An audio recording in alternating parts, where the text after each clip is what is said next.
Okay, so in essence, we're playing Lady Rain Redgull. We started as a 21-year-old, which means I think we've been playing for 16 years. Is that right? Yep. 16 years. The story was that we were knighted by Sir Humphrey Harding just before the tourney at Ashford Meadow, or rather just before the Trial of Seven of Sir Duncan the Tall, who we learned has actually perished in this timeline, which is very, very sad. We then, in the aftermath of such, competed in a number of tournaments, disguised as a man, eventually got found out, but due to extenuating circumstances and a bit of grace given to us by Otho Royce of Runestone, we were able to take over the otherwise destroyed Tower of Gulls over in Gullview, which we have slowly but surely transformed into a little economic haven. We have had 2 kids, 2 daughters. We married Lord Rob Rynn, who is he was an unlanded knight. So we elevated him to a lordship by virtue of marriage. He's been great. He's a lovely husband. We like him a lot. We've got 2 great kids. We've got Rowan Redgull, who is ambitious and bossy. She's quick and hale. Who is betrothed to Jandon Redfort. And if we look at the Redfort family over here, they're down to just the father, who is nearly 50 years old, and these 3 kids. So they're in a pretty brittle situation. About as brittle as the one that we're in, to be honest.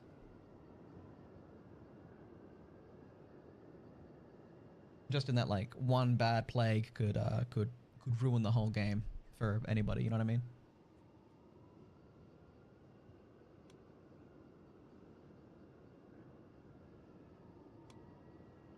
Mandan and Jandon. I didn't track that. Mandan and Jandon. But in essence, we betrothed our firstborn to the youngest son of Lord Michael. Which means that when he perishes, his titles will pass to Mandan. But pressed claims on those titles will pass to Jandon, which means that Jandon, with our firstborn heir, his kids will have unpressed claims on the Red Fort and the High Lordship of Strongstone. So we might be able to elevate ourselves to a high lordship if we survive the coming years.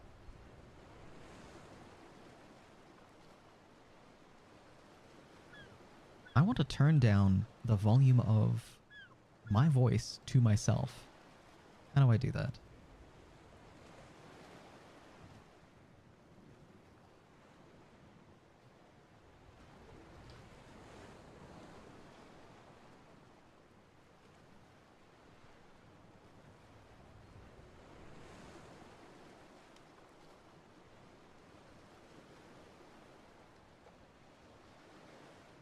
In the mixer, probably.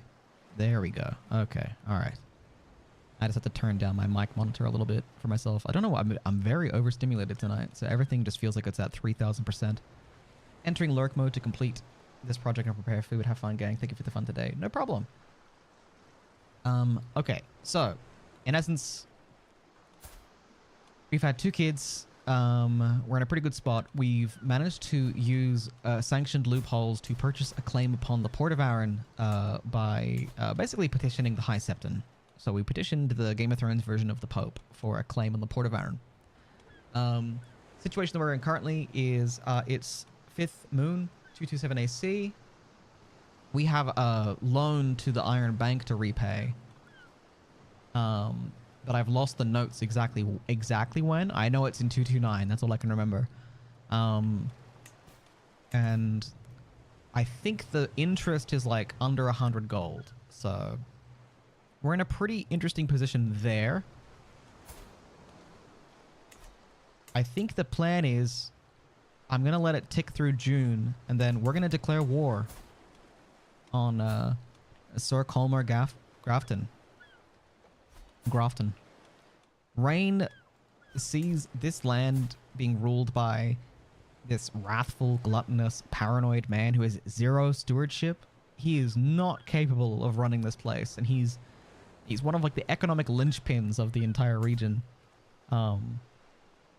He's suffering from some of the worst looking like tax penalties. This place should be making money hand over fist. This port here could be worth like 30 gold plus a month. I'm pretty sure. Instead, it is languishing. So we are going to do our due diligence. We're going to appoint Andar as our Castellan and have him oversee the realm. We're going to move our rally point over to here. I'm going to switch my husband to chivalry, which brings our marshal to 28, which means when we command our own troops, we'll have a marshal of about 33. All for the good of the small folk, right? That's the plan. That is the plan. Rain doesn't like the devastation that occurred with the spring sickness and is of the opinion that her family could do better at making things prosper for the common folk. She doesn't like rulers that have negative traits. Doesn't like unjust rulers. No ulterior motives? There's a little bit of ulterior motive to it. She is ambitious after all, and she thinks that her family deserves better than a single tower.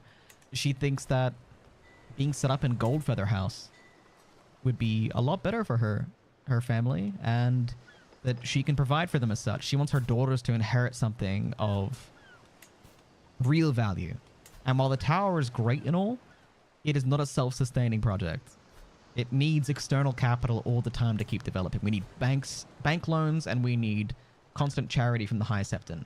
But if we could seize control of the port here, for which we have a claim that, you know, some would call spurious, but, you know, we basically have the backing of the High Septon, which is like, hey, if you can win it in battle, it's yours. So we're going to let it tick for a month. I've considered your plight and decided to grant your request. A tax refund. Oh, okay. That money helps. In which case, let's recruit more. At least one more. I think we need like around 100 to pay off the interest on the loan. So we're gonna see us through to July. And then we're gonna make our move. Alright.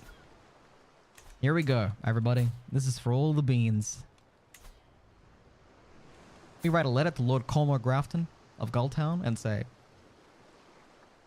the Arons of Gulltown are incompetent. They are incapable. They are not capable of governing this land. I have a writ here from the High Septon that says I am a deserving and worthwhile ruler. I understand that you can't just hand this to me. I would like to avoid bloodshed. But bloodshed is going to come to our realm nonetheless, and I want to stand ready to protect it. So I'm going to push my claim for this. If you want to meet me in battle, so be it. So we're going to go to war with Lord Wallace by extension, but it's Colmar Grafton that's going to defend it. When his High Lordship, the High Lordship of Gulltown itself, has extended pretty far, they have Gulltown and Old Anchor, so he's a double duke. He's a very, very powerful man regionally. Our alliance with Strongstone and Eastweld.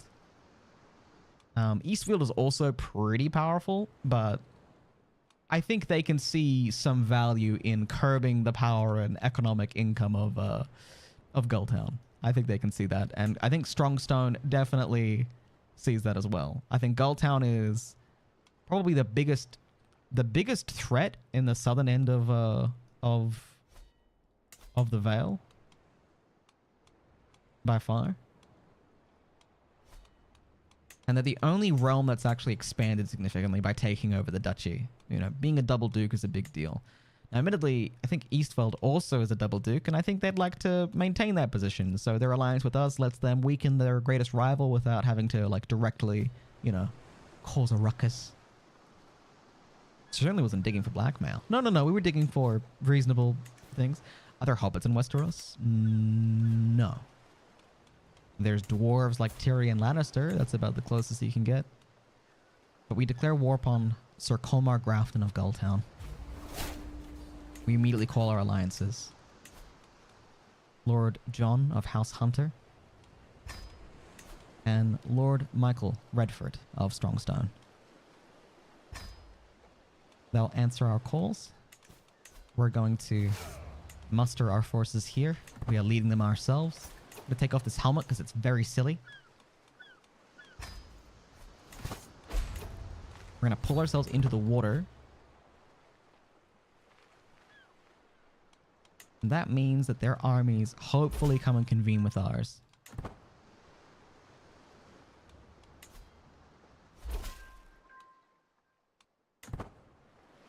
Alright, both of our allies are joining us. Eastworld is mustering its men. Wow, they were chasing us. Whoa. they were after us.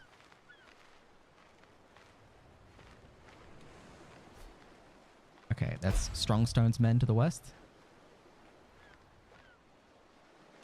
Eastworld is going to be here in 2 weeks-ish. The Righteous. My acquaintance, have you heard what they call you? They call you Lady Rain the Righteous. Wow, that's spectacular, is it not? It's on the lips of peasants and nobles alike. A cause for celebration, I think. We have been dubbed by the people Rain the Righteous, which... Is that entirely positive? I feel like that might have some scorn loaded into it. Now, if Eastworld joins us here, we match them number for number. And we have a better commander and hopefully a better troop composition. We got 1,100 Bloody Guard here.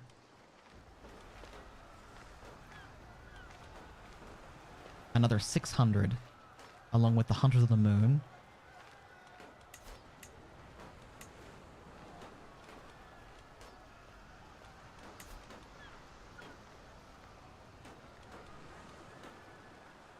I was gonna hire mercenaries like the Golden Company, but I guess we can't.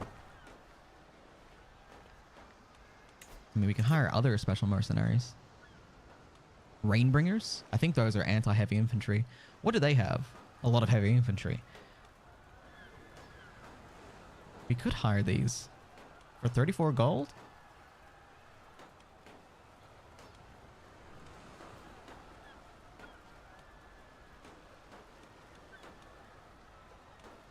We'll do that if we have any issues.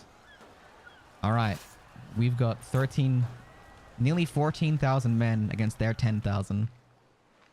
I don't know where this. Okay, we're gonna land here. I'm gonna activate prepare armies with our caravan master, so we move a little faster, and we're gonna try and fight these guys. We'll see if they face us or run. They are running. Okay, that's good.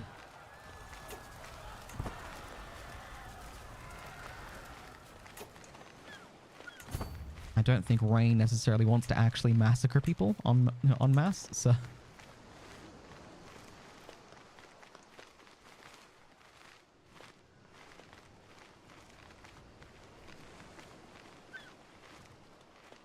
Okay, so they've crossed to here. So the problem that we have is that we can't just march through their territory. We would take massive attrition. They've got a very awkwardly shaped set of territory that makes it really difficult for us to accomplish anything in that regard. There's nowhere we can really march through.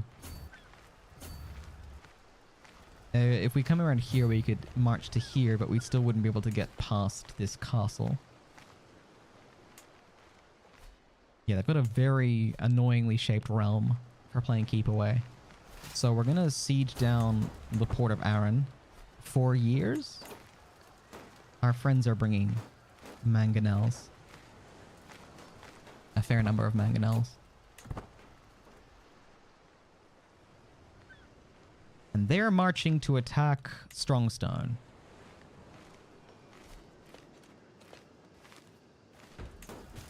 I see.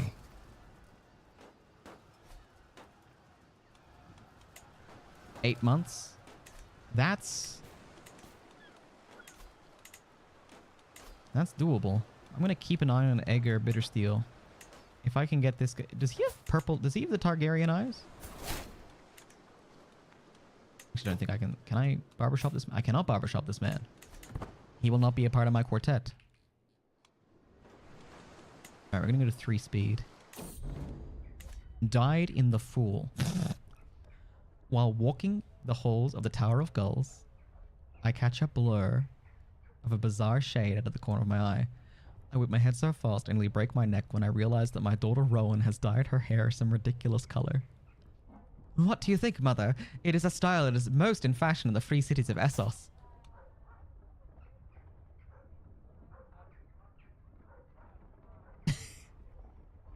She got the fashionable trait.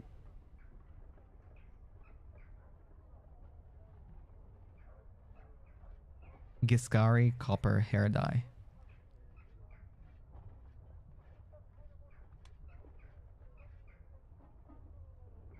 I lose 75 prestige. She gains fashionable. I mean, it's like, who let this 6-year-old dye her hair? Sure. She decides to model herself after. I mean, she's growing up in comparative luxury, I suppose. All right, Rowan, you want cotton candy colored hair? That's fine. I'll accept that. If that's really what you want. Okay, they sieged that one castle down pretty quick because it's only level 1 castle. 3 months.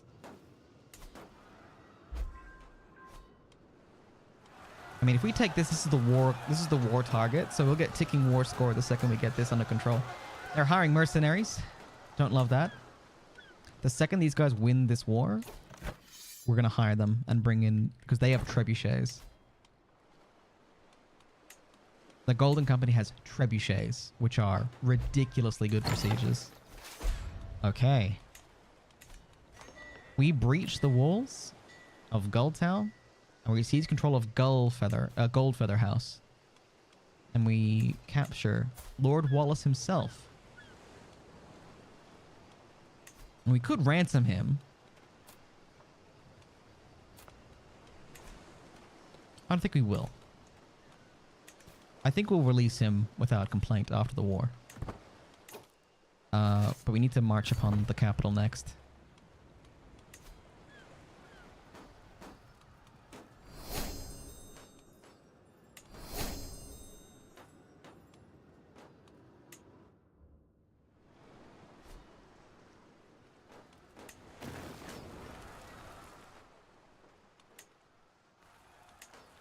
We really need to outrace them on this, I think. If we're assaulting, we can turn it down to 35 days. I'm going to let 5 days tick on the assault and then hold back.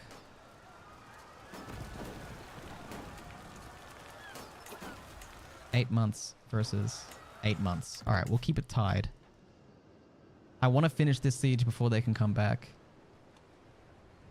But I don't want to burn our entire host. We got a bunch of money from... Right, when we sacked the Port of Arran, we actually got a bunch of money so we could repay the bank loan. Which is 336. Can I request another one? Currently increased. No. Okay, you know what? I'm happy with having my debt paid off. 6 months to 6 months. Them taking Strongstone is not good. At all. Okay. Our level of fame is widely known. I need you guys to finish this war. I need your trebuchets.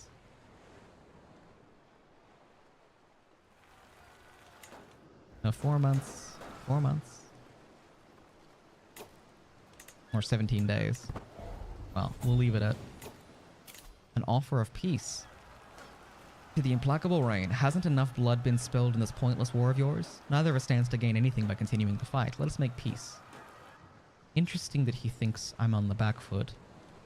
Now there is a benefit in taking this, which is that this unpressed claim, if we agree to the white peace,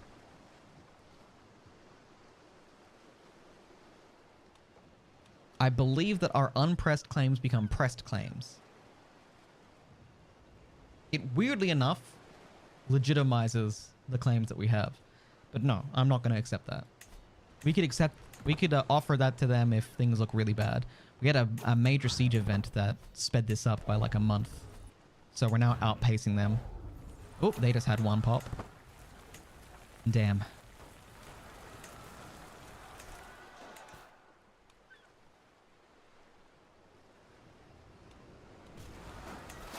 We need the superior battle advantage. If we can force them to fight on our territory, even if it's just captured territory, then I think we win. Even with the numbers difference. Okay. Okay. We seize control of Gull Town itself. We seize control of Grafton's Holdfast. And we captured his wife. And who's Kareen Garish? Lady Kareen. I don't know. You're just a visiting noble? Oh, you're the wife of his son. Okay, she's a prisoner of war then. That's fine.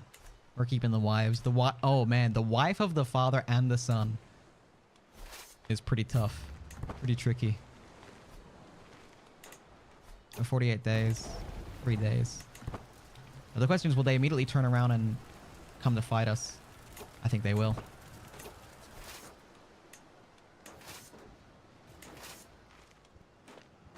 I need you guys to come back.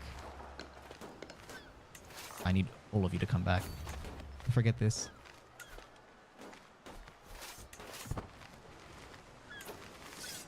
Whoa. Oh. Okay, this isn't really what Rain wanted. Rain didn't want a full pitched battle between all sides of this war to take place in the middle of Gulltown Square. Hey, don't apologize, Gina. You gotta sleep sometime, and so do I. Okay, a clash between 10,000 and 12,000 soldiers in and around the Holdfast in the dead set. Man, this is not what Rain wanted at all. Rain wanted like a bloodless war, but we didn't get access to the trebuchets. All right. Oh, who's commanding? It is I. I think we go to the patron aspect. I think we make a prayer to the warrior. Max battle roll +2. Now it's a guerrilla street to street fight. Okay, we've got +42 advantage.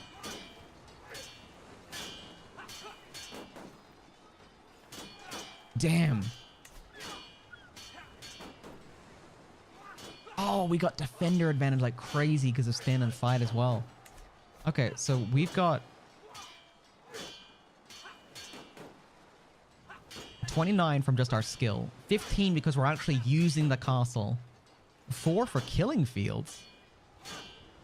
Oh, Christ. So they've come back to reclaim their fort and we've weaponized it basically against them. We're defending an urban, so we get a +2. Damn. So we've got an 8 advantage baked in and then all these other things. Christ. They do have 2,000 more men than us. Oh, but it's...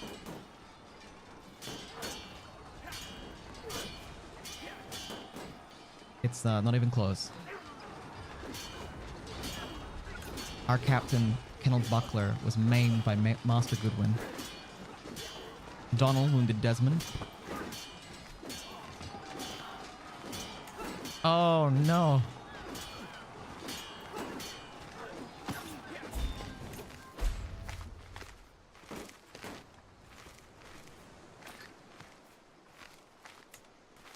Yeah, I bet. One of my knights was killed in battle.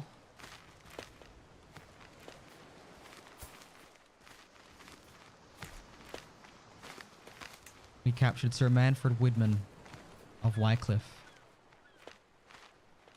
and Captain Willifer of Blue Company. So that's actually a mercenary company. Wait, no.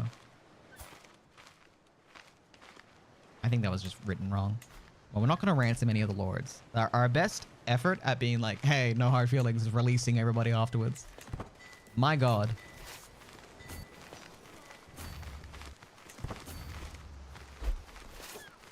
Mingo, if I fall asleep, you're in charge. That implies that you're in charge right now, Gino. Okay, we're at 99. We're going to get ticking war score. Ooh.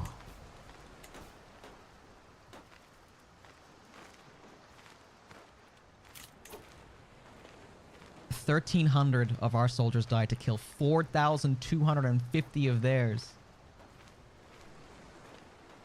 Oh my god. We killed a third of their troop.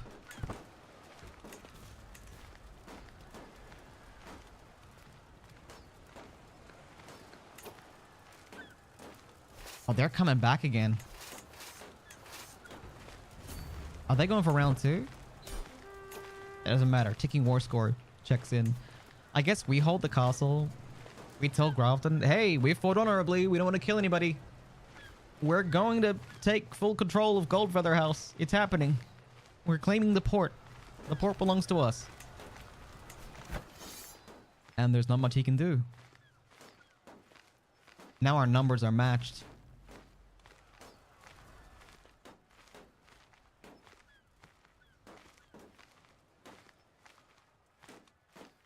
Oh my god. We lost... Oh, so we lost 3,000 men total. Half of that in battle, half of that by attrition from sieges. And one of our knights was killed. One of his knights was killed in a siege. And he lost about the same in attrition, but... about triple what we lost in battle. Alright, well... We seize control of the Port of Arran.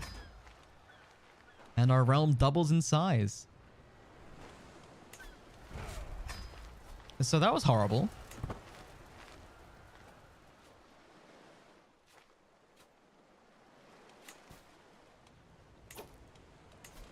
In a show of faith, we're going to release all of these people.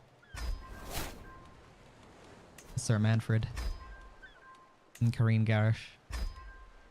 And even Wallace Arran, who just lost his only territory, his only land, but will only do so with the proviso that he renounces his claims upon the port.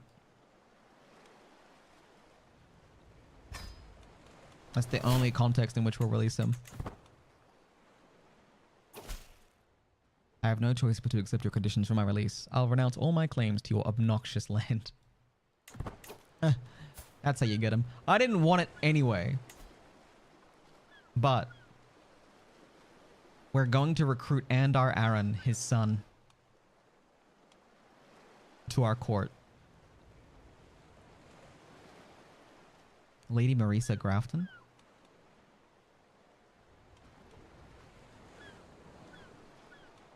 Oh, it brings them all into my court? Okay, so I'm just absorbing them. That's crazy. He's willing to join me because he's got nowhere to go.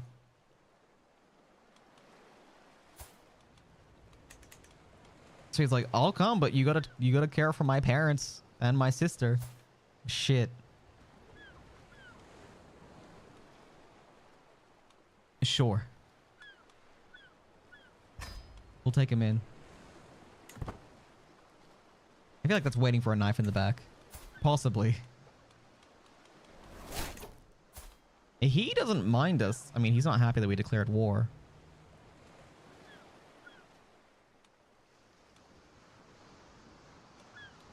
I don't even know if this guy... I don't think this guy has any, like, real skill. Does he? He could be the Master at Arms. I'll give him the role of Master at Arms.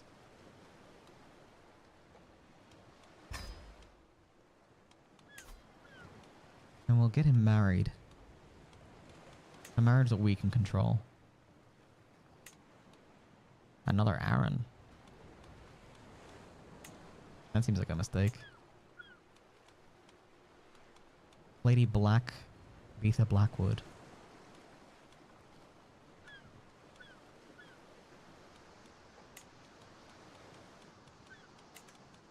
Wait, didn't you imprison his wife? No, that was the wife of the Graftons. It was the Graftons that we imprisoned. But his mother is also a Grafton who's joined us. So she's not going to be able to do much of anything. Which is also infirm and unwell. But we'll care for her in her age. And Wallace Aaron, who's also pretty useless. I mean, he's got a decent amount of learning. He's not he's not like uneducated. He's just horrible with money. Absolutely atrocious with money. Oh, he didn't come. Oh, he refused to come. He was like, abso-fucking-lutely not. Okay, so his dad didn't come. His dad didn't come. What about Tobus? He'll show up. Sure. I'm gonna keep this house alive in some sense. Could you send him to become a maester then? This guy would... You mean Wallace? I don't think so. I think you have to be sent to be a maester when you're a kid. I don't think you can be sent in your adulthood. Ask to take vows. Okay, that's not a maester. I think that's to become a septon. We could try and take that guy in and make him take his vows, but they're both in pretty poor health as it is. 50 and in poor health, and 53 in poor health with infirm and fragile bones. So these two aren't gonna live very long anyway. I want to make sure she's educated by someone that actually knows what they're doing. Well, who's your guardian? This guy, Tobus? No. We're gonna remove your guardian. Well, actually, can I bring him into the court first? Oh, I already did. I invited him. Well, he's not going to be your educator anymore. We're going to have you educated by someone I trust.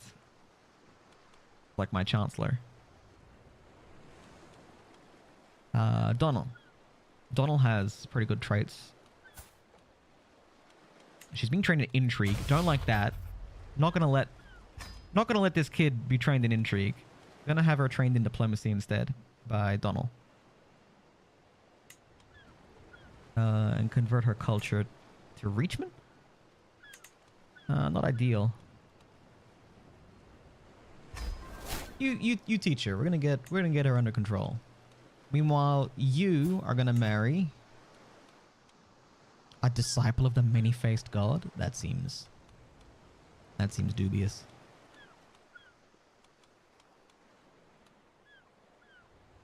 We're gonna keep the cadet branch of House Aaron alive if we can. I feel bad about showing up, kicking them out, and then just like, leaving them, hanging them out to dry. So we're gonna get him a marriage.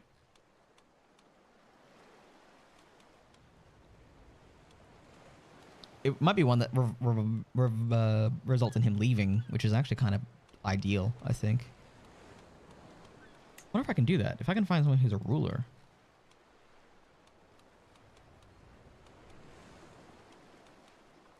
He's not going to want to marry a commoner, is he?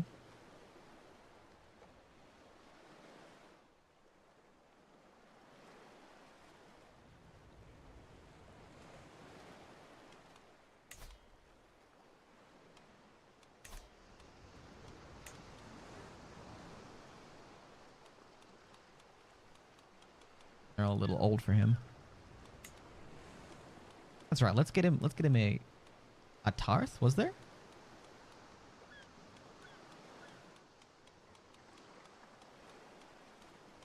A Tansel Tutal. Wait, isn't this...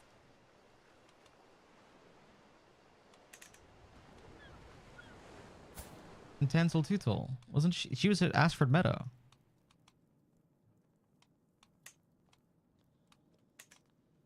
Huh. That's interesting. Sure, you can marry Tansel Tootle. You're welcome.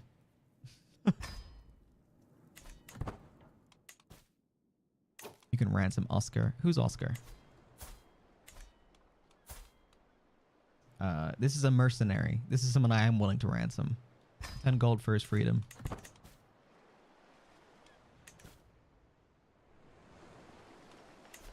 Leobar, you're doing great, but you're going to increase control in this county. 7 years. 7 years? Okay, we'll appoint Simond as Seneschal and increase control growth. 6 years. That's... It's going to be 5 years until this recently looted penalty goes away. Yeah. This place is earning like 16 gold under... under what's his name? What was his name? Under Wallace Aaron. Earning about 16 gold a month. And currently it's earning 0.03. But once this recovers, we should be in the green by a fair margin. Tobus the Blood Moonstone joined your court. Crazy name.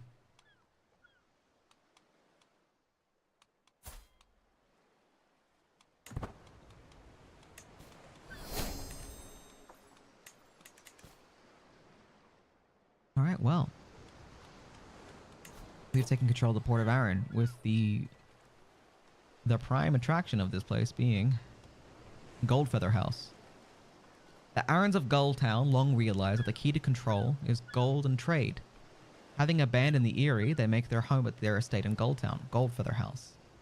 By adopting the ways of the merchants and traders, the Arrans of Gulltown will secure the wealth to accomplish their goals and press any claim they wish. That's our legacy now. Sorry, buddy boys.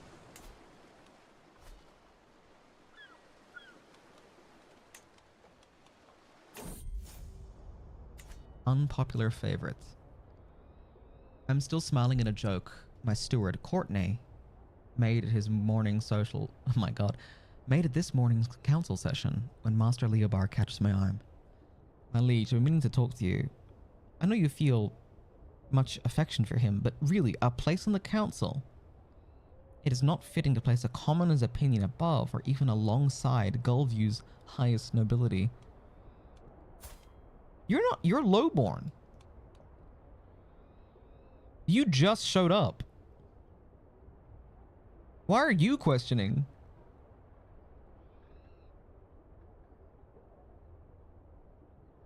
Why are you questioning? You're a vassal that I just gained into my court. He's running Arran Market. He's like, whoa, this really competent, diligent, compassionate guy that's been your steward for the better part of 16 years. He's lowborn. As am I, but I'm going to make a fuss about it. Whatever. A lady may pick her own counsel. You grow closer to forming a rivalry with Master Leobar. That's Master Leobar. That's not the Leobar that is my marshal, by the way. That's a different Leobar.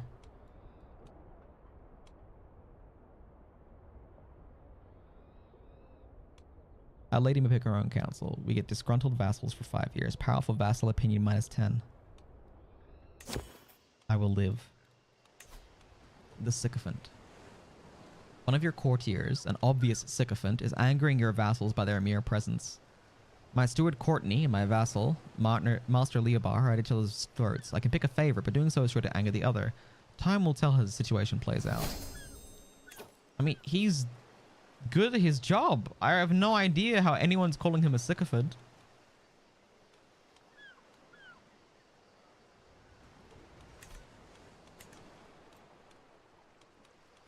And our advanced bow making just completed. We'll focus on men-at-arms now. We're going to recruit 3 crossbowmen. 240 crossbowmen. Because we need to start building an army. Because we have... without those alliances, we would have been absolutely toast.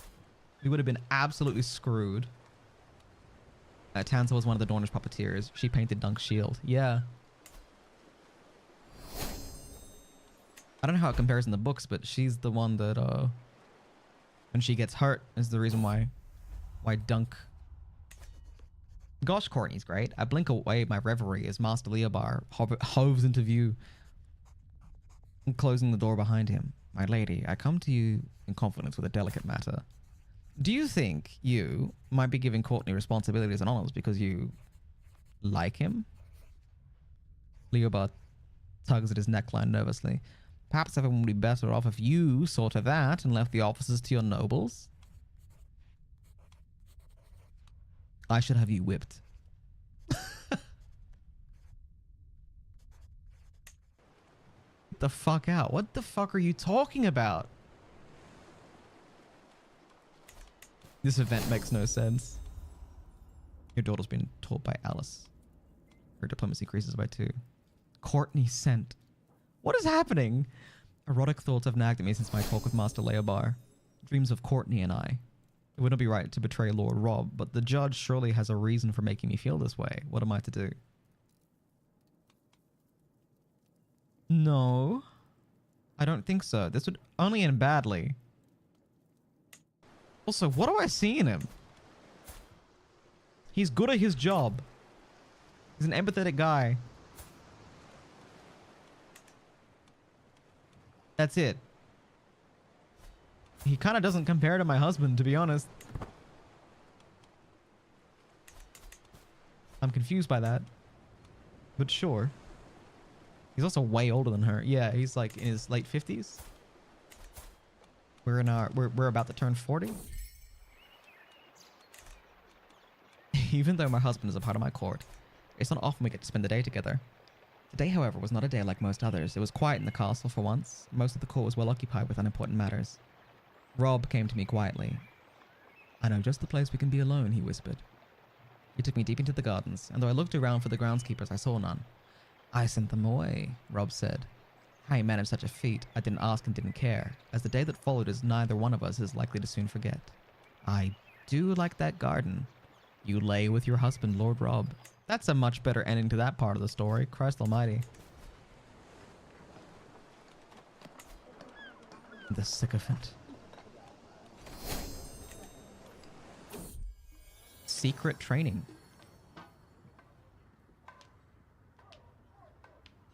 Erotic dreams skipped. Yeah, I mean, that's the marriage counselor's advice, right? I mean, having erotic dreams about this stranger. I decided to just have sex with my significant other. I'm reviewing the fortifications when my husband, Lord Rob, asks to speak with me in private. Your daughter's been coming to me often in recent months, my lady, asking for lessons in swordsmanship. I have not denied her as I see her passion, but I cannot continue on like this in secret. Rowan has great potential, he insists, and she is miserable in her current studies. I know it is most unusual for a girl to take up the blade. I feel like he says that tongue-in-cheek. I know it's quite unusual for a girl to take up the blade. But I'd be willing to train her and make up for time if you allow it. She'll learn fast, I promise you. Our daughter's gonna follow in our footsteps? Rowan's education focus changes to martial. Lord Rob personally trains her to make up for any lost education, but she's no longer our ward. Her martial and prowess increases by 1 and 2 respectively. She becomes grateful, because she doesn't want to be a steward apparently. Okay. And she becomes Rob's ward. And gains spirited temperament, which is another +2 to martial and prowess. Or I can continue to train her. You know what? This is good. You train her, and she might turn out a bit different than it. I would just make her into a carbon copy of me. So why don't you train her, and we'll see how she turns out. And then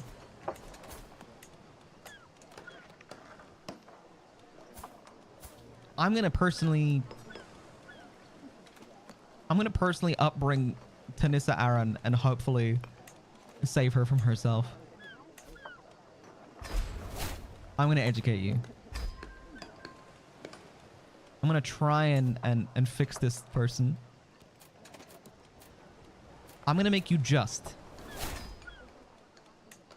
She's paranoid and craven, but I'm going to try and fix the rest of her.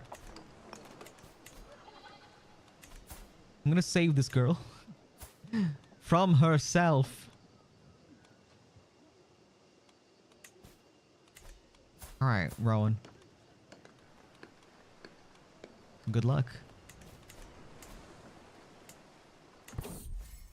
Courtney's talents. My god. Across in the courtyard, I'm pleased to finally hear someone appreciating my steward, Courtney. Oh, don't listen to those sour grapes, Master Rents Warbles.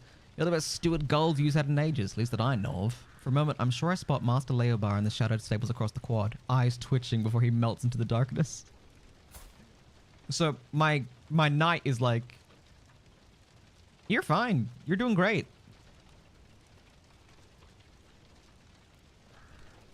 We lost disgruntled vat. The Courtney Appreciation Society grows.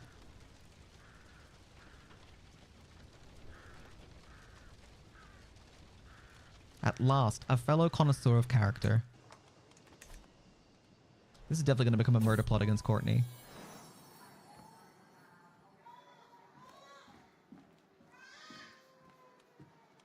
Okay, we managed to teach Tanissa about justice, which is good. Hopefully she appreciates that. Our justice and our just rule after having taken her family's lands from them. With every tick of control here, our income is increasing dramatically. Rowan's first teething. She's 8. What? With my leave my daughter Rowan and a wet nurse parade into my chamber. My lady, you witness a monumental occasion. Rowan has a mighty gift to offer you. Mother, I lost a tooth! My daughter proudly presents her toothless smile, handing me a pouch with a fallen tooth inside. Well, lovely, but keep your tooth as a good luck charm. Is 8 the right age? I guess it is. Tanis is just a very friendly hostage. At least what's his name? And our Aaron. He's not the greatest warrior that's ever lived, but you know, he's also not the worst, you know. He's fit to be a captain, if nothing else. And so is his bastard brother.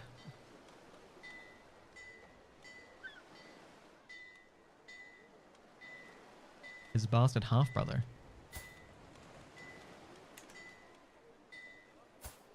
Killed. Slain in battle by King Daemon, the Black Dragon of the Blackfire host. 168 AC. Okay, that's before our game started. Yikes. Alright, well, we're getting the port under control. We've achieved a lot in just 2 years of gameplay.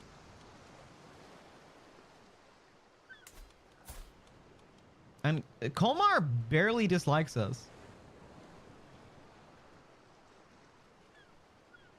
Kolmar's like, what are you gonna do? A traveling maester. Bastion has come to my hall, seeking a place to stay for a short while before resuming his journey to the court of the lord he will be serving. Any maester of the citadel is welcome in my halls.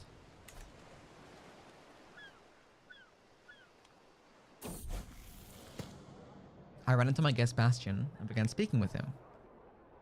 During our conversation, I noticed that he had a link of copper on his chain. I brought this up to him and began talking at length about the histories. A truly illuminating conversation. Rowan Redgull gained the trait humble. How does one reconcile humble and ambitious?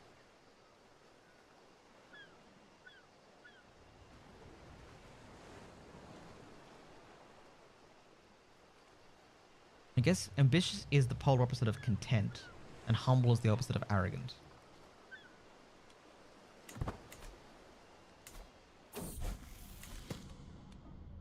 Bastion has come before me, and somewhat perfunctorily thanked me for my hospitality. He complimented me on my insights into scholarly matters. Though his tone would suggest he thought little of my intellect. It seems he thinks me a fool. Wait, what? I desire for more but an awareness of one's own shortcomings. Interesting.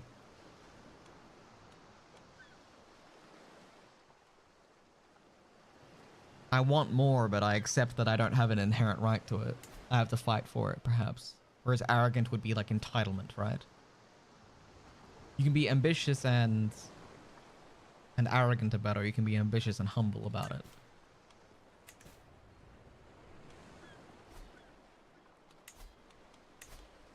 I'm gonna recolor our border, our colors, so we pop on the map. Yeah, look at that.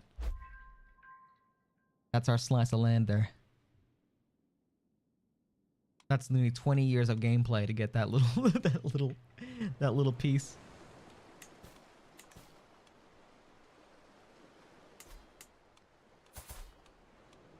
Oh, you had another son. Justin Redford.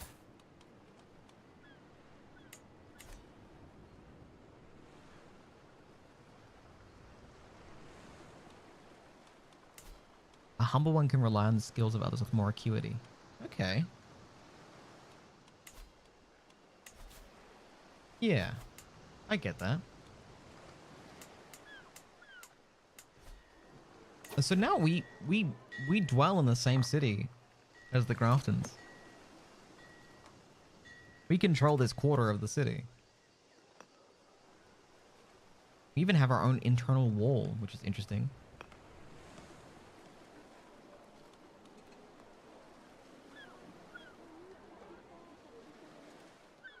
And we are neighbors to the Shetts.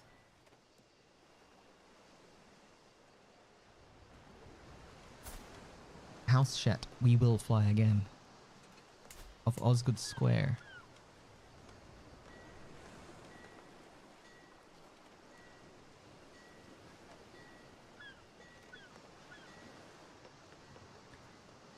Osgood Square, having lost control over the city proper, House Shett has retained a presence in the city, erecting a miniature castle within the walls. From here, the Shetts and their heirs guard the main gate and hope to one day regain their position as masters of the city.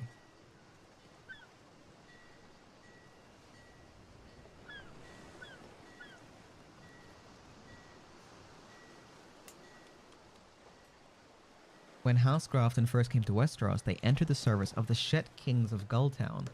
The Shetts tried to tie the Graftons through a double marriage. This was their downfall, as both the father and son were imprisoned until their Grafton wives were pregnant. Then they disappeared. Oh.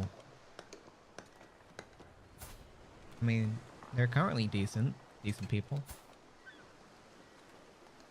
And Stefan is, arrogant and vengeful. I wonder if that'll be a problem when he takes power. Do they desire, like, the county that I have? No, it doesn't seem as such. Is that not seen as de jure? Oh, maybe that... oh, you know what? He'd have that opinion modifier, but he'd have it with Robar, I think, because we're their vassal.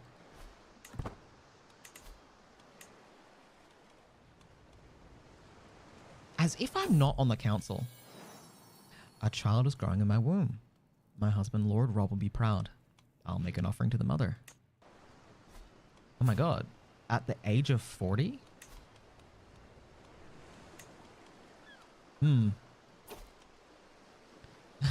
Greetings, my charming vassal. You've been a loyal and devoted subject, and I wish to reward you for your service. In recognition of this, I offer you the position of Chancellor of Runestone.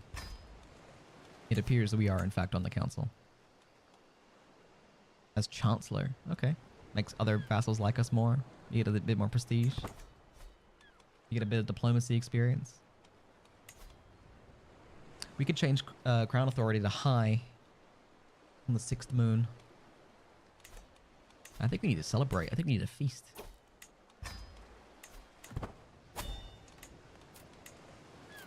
$147. We can almost afford that. Ask your head of faith for gold. Well, that's going to help. Yeah, we write to the High Hawk for a little more gold. Flick, loan. Oh, we've actually paid it off. I don't know if you missed that. We actually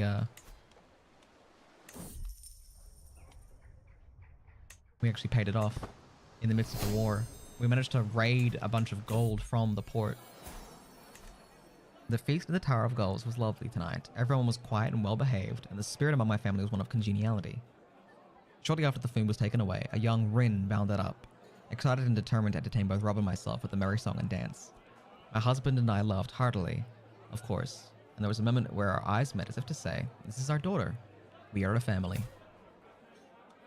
Let's try and make her... Let's make her just, if we can. I raise a glass to Lord Rob.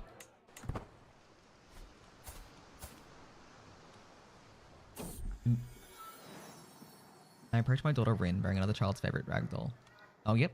We successfully train her to be just. Rowan is shy. Ambitious, humble, and shy. But she's gonna be a warrior? I'm so interested in that.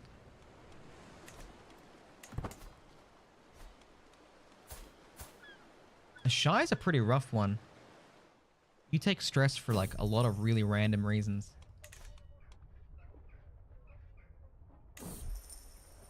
A 430 gold. Interest rate of 3% per year? That's pretty reasonable.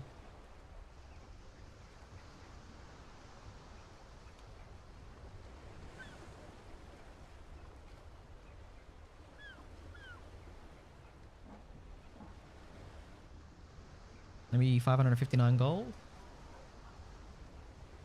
Prepaid by...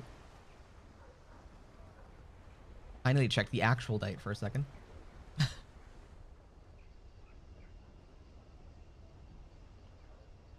The 6th of 9th moon, 240.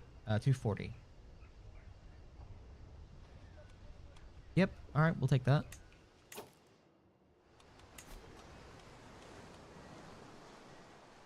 Alright, we need to farm some prestige, so, although we are... We'll do that after the pregnancy, I suppose. Let's invest a little bit more into our army. Another 100 heavy infantry, another 80 crossbowmen. Oh, we nearly have 3,000 soldiers at our beck and call now.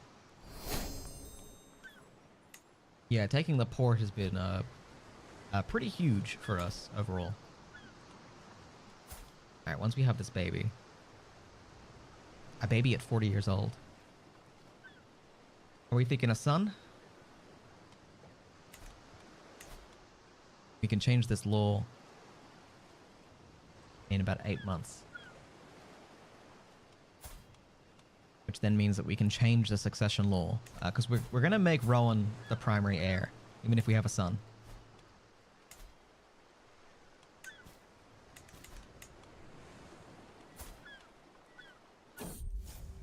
Courtney's charm. My steward Courtney and I are ambling through my garden, laughing raucously at a rhyme he overheard a servant tell when Master Leobar crosses our path. He looks at us sternly. "My lady, there's something I wish to discuss if you have a moment."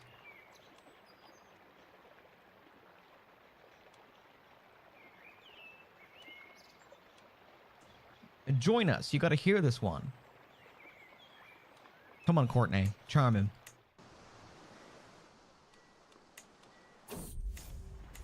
Courtney's clangor. I have a horrible feeling that the joke hasn't landed. My fears are confirmed when moments later, Leobar exhales a soul-crushing sigh, rolls his eyes, and wanders off. Courtney shrugs. Come on, what a prude. God damn it. Getting these people to like each other. I mean, I don't care. This guy is a fucking nobody. I have no idea why this guy thought he could say legitimately anything about anything. I'm tempted to just, like, brutalize this guy's... No. That's not what my character would do. That's Flick being spiteful. That's flicker-clad spitefulness. Another daughter.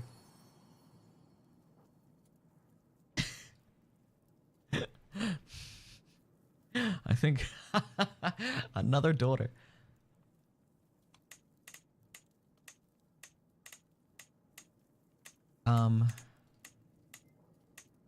What's an R name we can give? Rienne. I like Rienne. Rienne Redgull. We name our third daughter Rienne. Ambitious, humble, and shy is an interesting combination. Complications.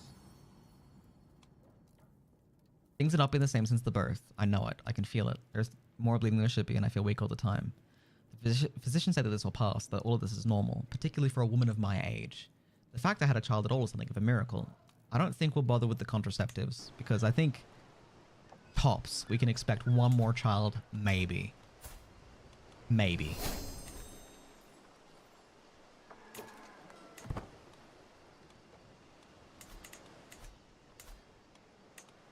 Alright, we're doing great.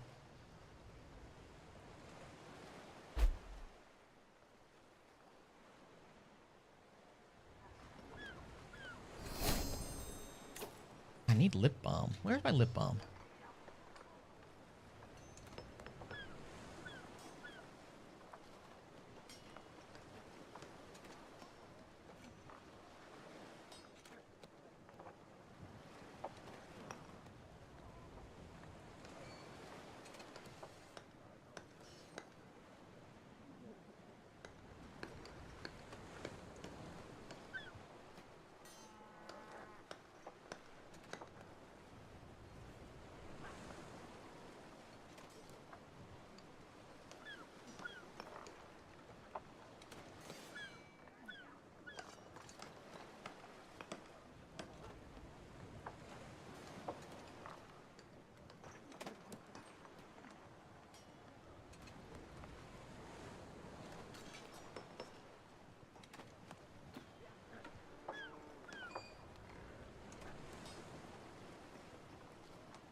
That trait combo. Your head, but a reluctant hero. A natural rallying point for people but with no desire to be so. Interesting.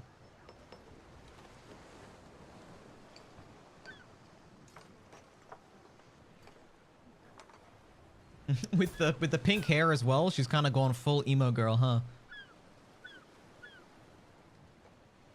She's basically Violet from The Incredibles.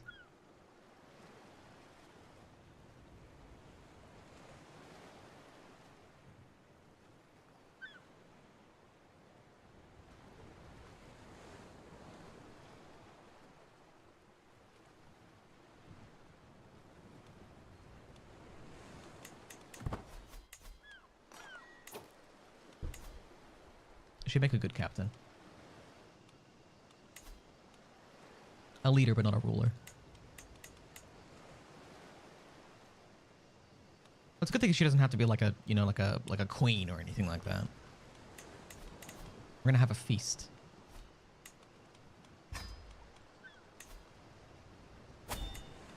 Wait, was there no discount there?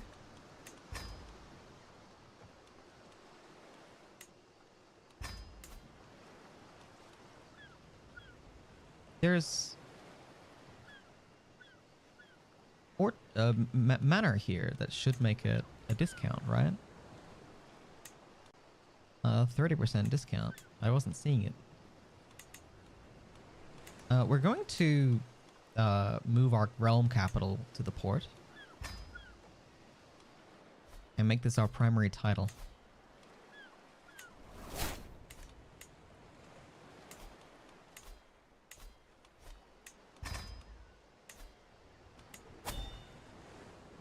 Okay, Manor Houses is included. Okay, I just wasn't seeing the discount on the screen. We're going to try and befriend as much as possible. Oh, well, he is our friend already, but we're going to try and make Robar like us a little bit more. We have a lovely time ahead of us. Who else can we befriend? One of my own vassals, perhaps? Let's try and befriend Leobar so he chills the fuck out. How about that?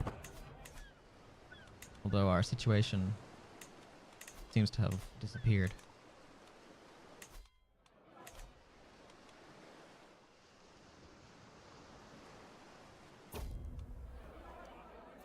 The mood is bright, the spirits are high as the feast begins.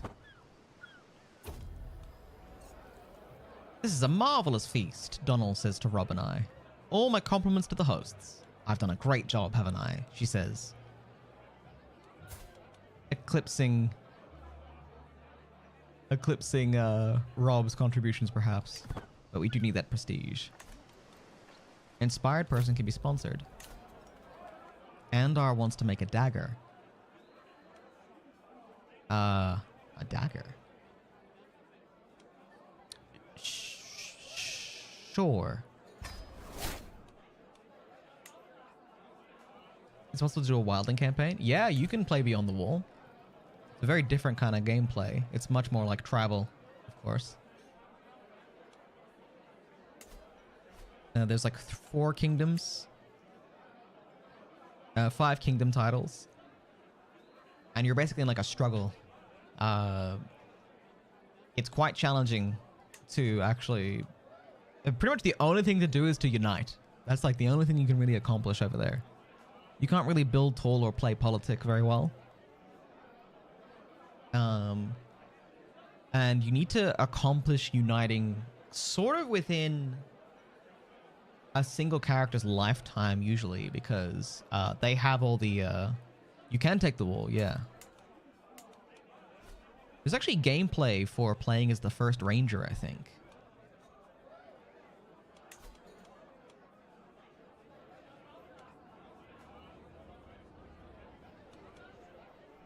I just haven't really given it a go.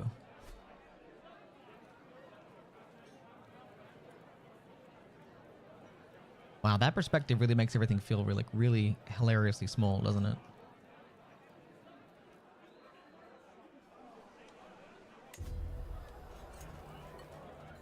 I know what I just said. I just don't understand why you find it so funny. Courtney cocks his head to the side while I withhold my chortle. I haven't told him that what he said could be interpreted as something lewd. She had a lovely chest on display in the courtroom. I may not be alone in thinking this is funny either. Lord Robar spat out some of his drink when Courtney repeated himself. The two could share the same kind of crude humor as I, or they could be offended by it. I won't know what either thinks unless I speak up. You know, really think about it, Courtney. He finds it funny. Good. Good.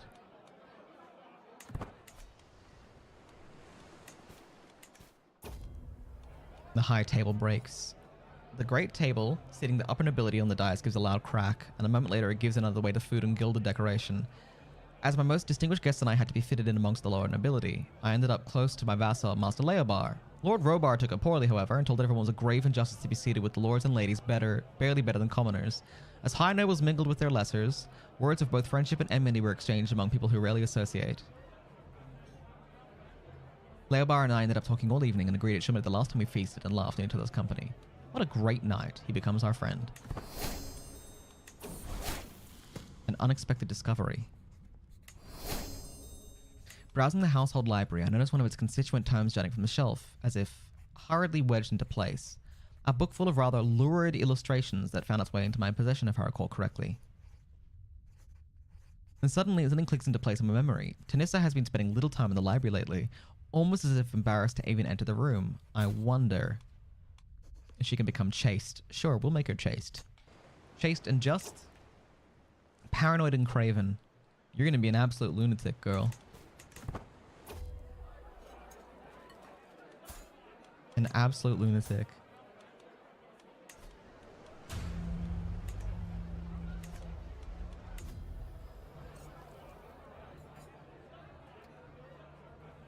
I enjoyed the feast because of the presence of Idonna. who's my courtier, married to Courtney, funnily enough.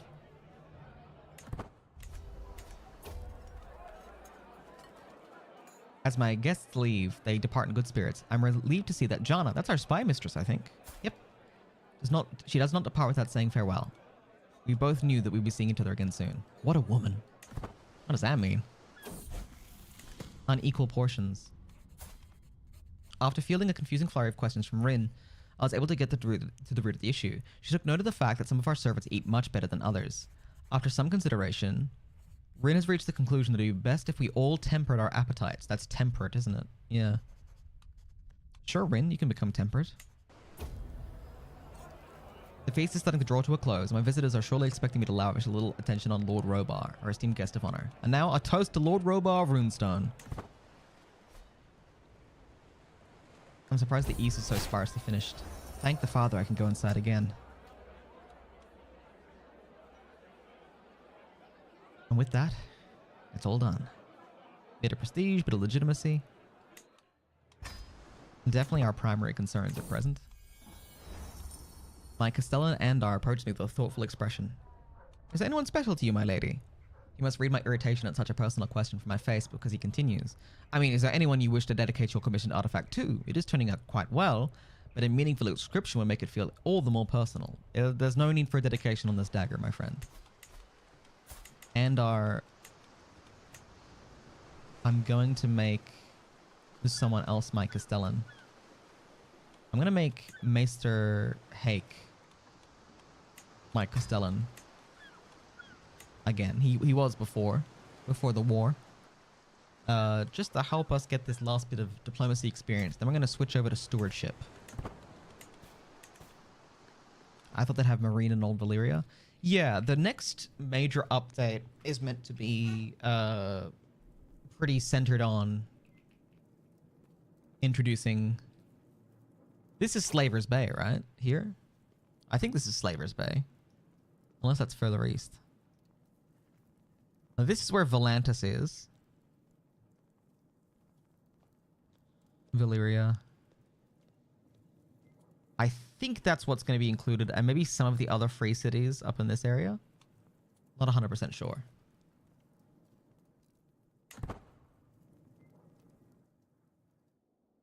But it's hard to say sometimes, because sometimes when I look at the maps, I end up accidentally looking at the maps of the other mods. I changed the color for this, didn't I? I might have reset it when I changed our primary title. And the Port of Arran. I think we're going to rename that at some point. I don't know when. Maybe after we get full control of it. What if they'll do Dothraki? I'm pretty sure they're doing the Dothraki with it. So my understanding is that everything becomes much more sparsely populated out this way. So there'll be like empty wilderness counties. That's usually how it's represented when you do the like big expanded map mods. There'll be like big patches of nothing. But Volantis would be located here. And I don't remember the names of the other free cities, but there's like a free city like in this crook here, I'm pretty sure, like around here. And there's one that is here, like with the mouth of the rivers. And then that's like the Dothraki Sea, isn't it? This sort of like the grasslands here. You can definitely get Dothraki in the game already. Like the culture is present. Not very often, as you can see.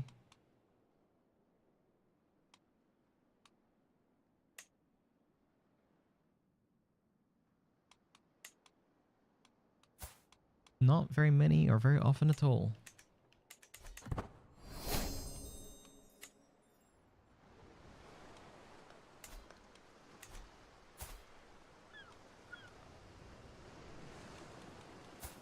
Okay, Rien.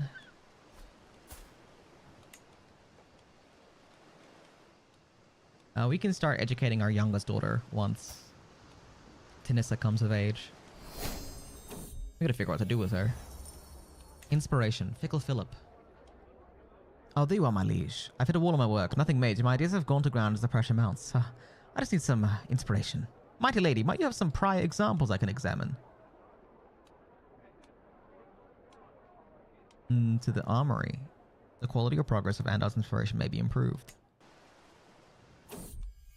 Out with the old.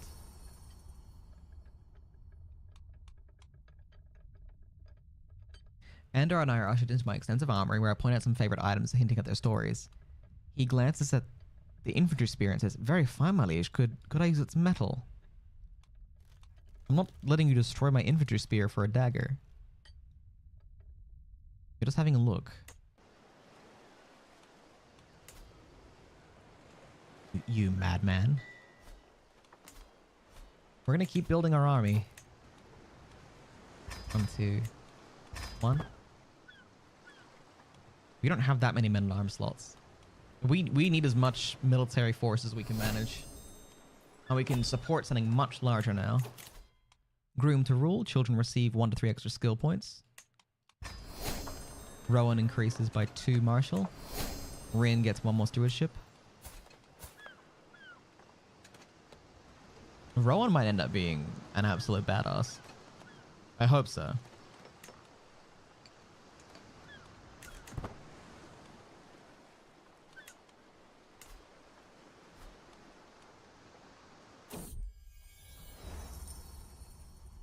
My weaponsmith Andar updates the unit's progress, droning on about the limits of hammers and bellows as my mind reels with bold ideas for my dagger. Forging may not be my personal forte. That doesn't mean I can't have a say in how my money is spent. Higher quality through martial, slightly higher through stewardship. Higher quality through prowess. I've got a few suggestions. The artifact will be of a higher quality. All as well. My family gathered at the Great Hall in the Port of Arran, enjoying the realm's relative peace while we feasted, my god. My ward Tanissa was a delightful child, beaming wildly and charming almost everyone at the table. Meanwhile, my best friend Darrell was incredibly combative all evening, as if certain the rest of the family was out to get her. Even so, it was good. We're all together, and that's what matters most.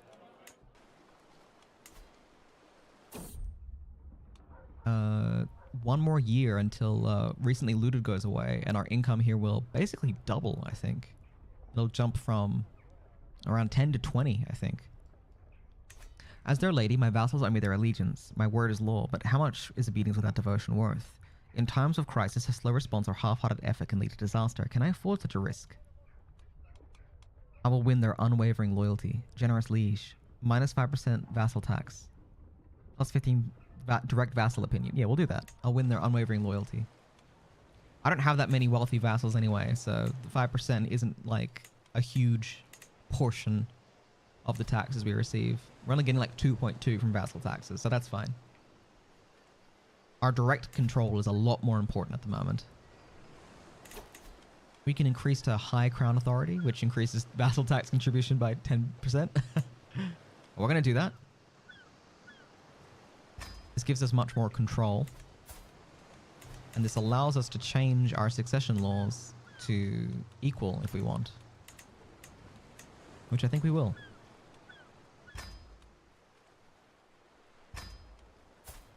It doesn't change the sequence of inheritance, but it does change it for the future. It changes it for our grandchildren, if nothing else. Rienne could be betrothed for an alliance if need be.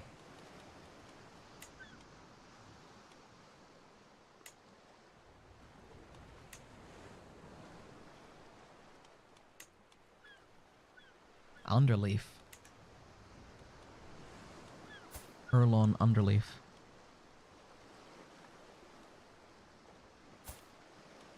Interesting family. They're mercenaries, aren't they? It's a little mercenary company. I don't think this alliance is necessary right now. I think we're good. And Gullman, don't forget. That's true. I don't think there's a lot of Gullman characters to be on. Oh, there's a lot more than I thought there was.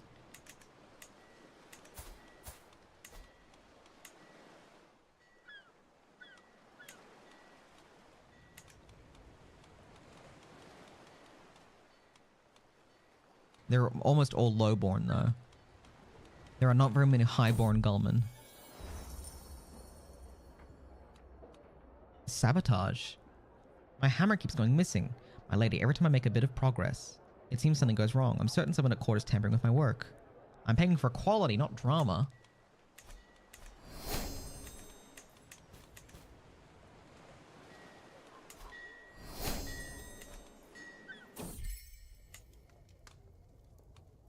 I wish to visit Rob. Rob comes to me and says, I wish to visit Rob. What? I want to visit Rob in Mainstream. You and I have been on good terms, and I'd like to see if there's an actual friendship to be had, he said thoughtfully. I won't be gone from the Port of Iron for more than a few months. 6 at most, if that's your concern. It wasn't, though I did wonder why. Does my husband want to go by himself and didn't ask me to come? Of course you may go. I won't stop you. Mainstream. That must... yeah, Riverlands, I suppose. Okay, my husband. Good luck. Have fun. I'll take care of the kids. Are you taking Rowan with you? I guess not. Wallace Aaron succumbed to a fatal apoplexy.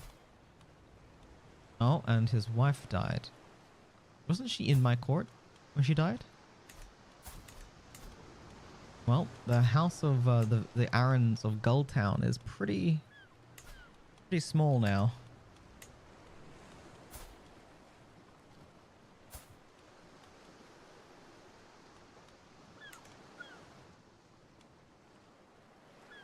You have claims on the High Lordship of Gulltown?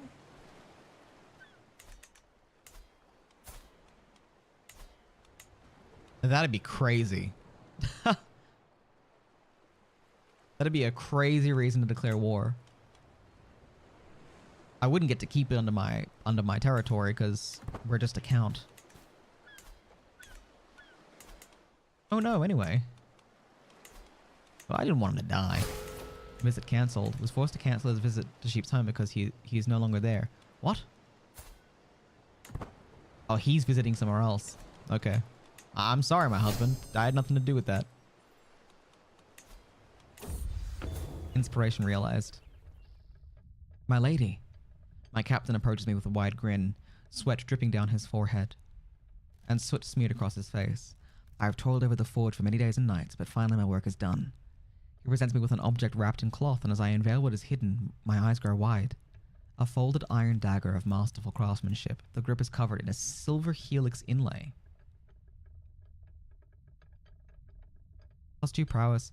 Hostile scheme phase length and personal scheme phase length is 9 days faster per scheme phase. That's a very interesting dagger that could come in handy at some point. Probably not for us. But for one of our descendants, that's a good thing to have in the family. What is it worth? Good to know these things. How you doing, Johnny? What's up?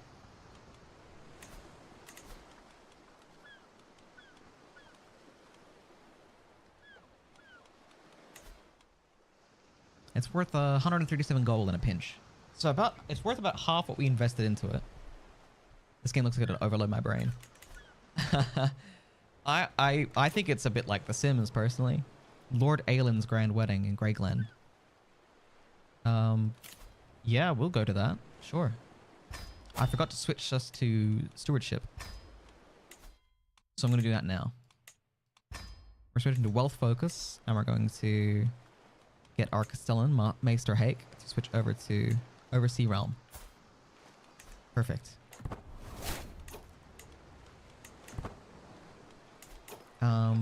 We lose this modifier in about 4 months.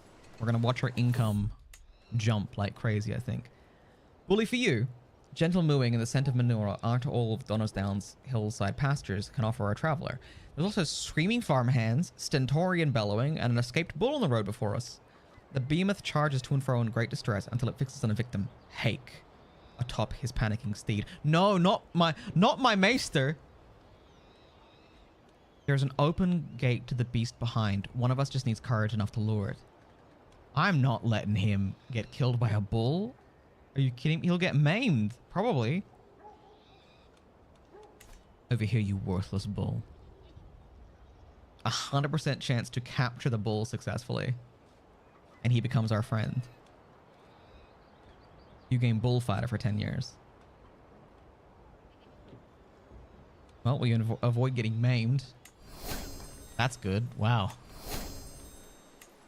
Good thing our prowess is already so stacked. I played a very simplified version of this type of game, at a demo called Noble last week. It was fun. Let me take a look at that real quick. Is it on Steam? I mean, what's not on Steam these days?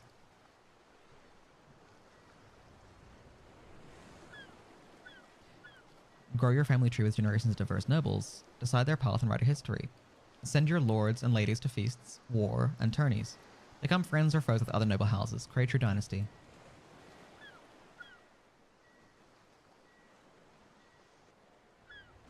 The House Winchester? Whoa.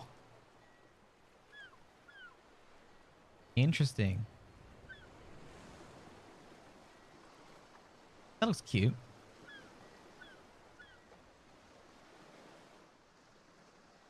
I'll check out the demo for sure.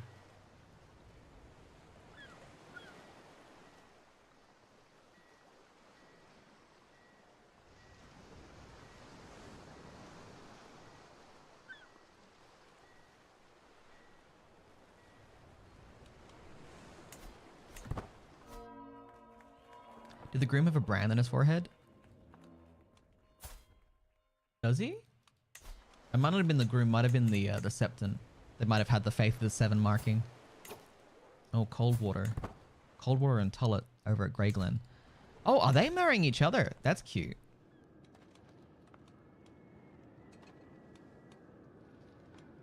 Yeah, okay. So Grey Glen and Coldwater are marrying into each other. That's nice. As neighbors.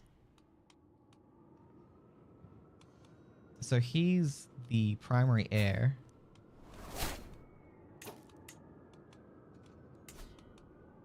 And he's marrying who? He's marrying the second born daughter. Interesting. I think it needs some work, but it has some promise. It got to 9 generations. No king, though. Chat, when was the last time we took a human break? Was it a while? Oh, I guess it was a while. Was it a while, guys? I actually don't know how long it's been. I didn't set a timer. Whoops. The ceremony is about to begin. Am I being sold out right now? Is this me being sold out, guys?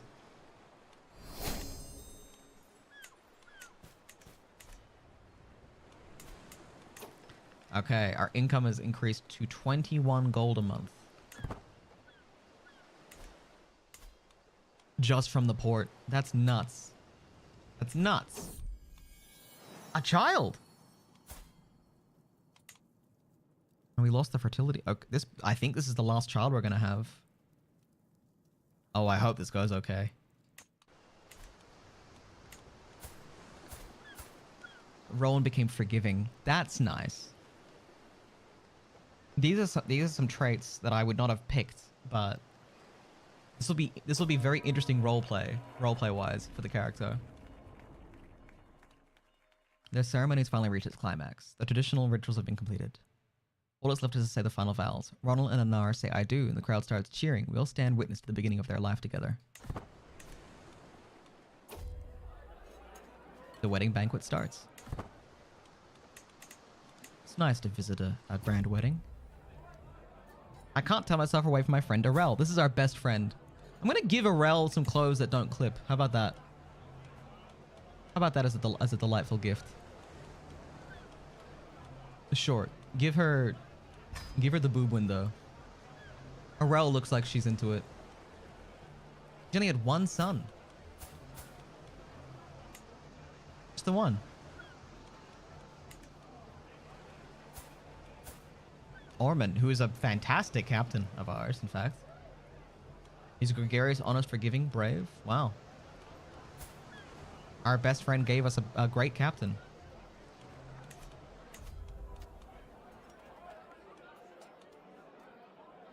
Sheree. Who's Sheree? Sheree of Grey Glen. And Sheree, come join us. Had a good time with you and has a good time. Yes, okay. So the Lord of Grey Glen has the mark of the 7 carved into it. He's got the 7-pointed star carved into his forehead. the 7-pointed scar. He carved the 7-pointed scar into his flesh as an act of zealous devotion. Devotion. Flick. Christ. My friend Darren died. Maester Darren. Why were you my friend?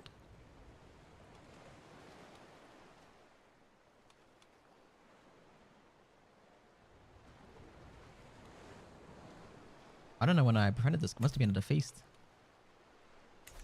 I sounded so accusatory. Why are we friends? A chance to be seen with the great and the good. I'm not going to reread every single event every single time.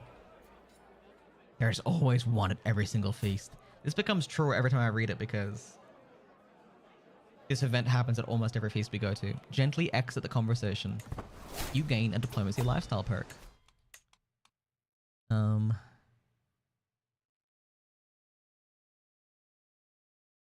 What's the best thing to pick up here? Each friend adds minus 5% stress gain. That's really good. We have a lot of friends, so that's up to a max. Did it say? A max of 5. So that's 25% off of all the stress that we gain. All right, so we don't have to worry about stress very much at all for the rest of our life. I'm wondering if I should consider the happy couple or focus on the festivities. I'm gonna praise the party. They're both gonna be like, dude, but like, we know how hard it is to organize those parties. Does it eventually repeat events? There's definitely some repeated events. I like to read through them as much as possible, but only when something quite unique happens. Because there's some stuff that's quite unlikely to happen or something that's quite funny, but a lot of it will be repeats. So if I don't read it out, it means that it's not that big a deal. But you know, if there's like a fire or like, you know, if someone kills someone, you know, that can all happen. This is the most food I've seen in one place. Life reaffirmed. A medium boost and 50% less stress gain. Wow, we're good to go on stress. We are very unstressed. This baby is going to come out real good. It's going to be a real healthy baby, I can tell. Celebrations will now wind down. The spouses will retire to their private chambers for the consummation of the wedding. It's time. The rest of the evening is mine to spend how I wish. My presence today must not be overshadowed. 75 prestige. We're gonna max out our crossbowmen.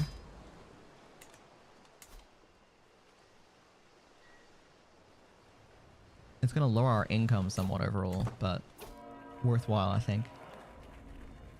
The wedding was a grand occasion. Congratulations again. A little bit of legitimacy, a little bit of prestige.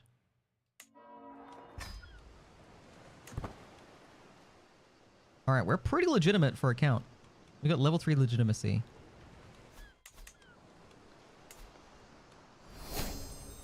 Roland begins training as your heir. We arrive home. We gained something for the wandering tree. Inspection, plus 10% domain taxes. Okay, we're earning 24.6 right now. 26.7, that's huge. That was a huge jump. We can do the inspection event now.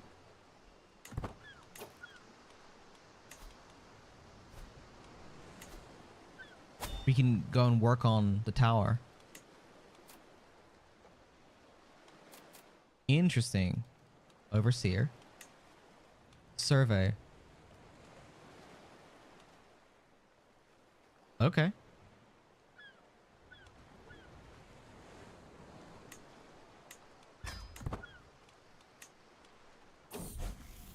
Dogged determination. A moment's carelessness can have dire consequences. A servant simply forgot to lock the gates and suddenly Rena's outside, face to face with a stray mongrel. The danger has passed and the child is back to her room and unharmed. But the aftermath still demands my attention. I wasn't scared at all, she announces proudly. I could have fought a whole pack of wolves. We'll make her brave, like her father. Her father's brave. A bold and indomitable spirit, I approve. 43 years old with good health is pretty nice, actually.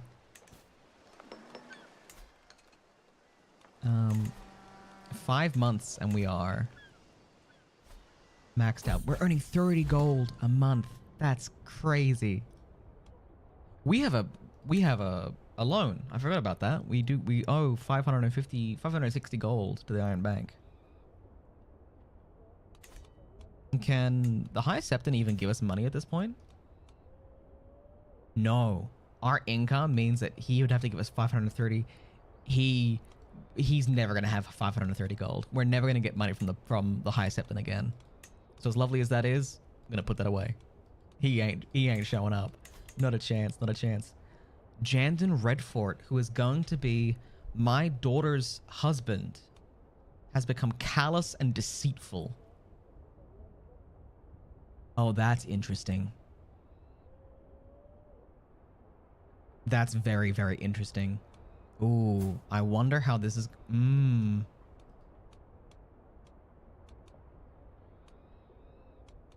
I train him as a knight? Maybe when he turns 11, I can train him as a knight. My ward, Tanissa, has come of age, and it is time that she left my care. Even as a child, she always had a way with words. It's therefore unsurprising she's taken well to the study of diplomatic relations. With an excellent grasp of all manners of etiquette, and understanding of all kinds of entertainment, and an eloquence to go with it, she'll have little trouble navigating life at court. Until we meet again. And she's turned out pretty rough in stats.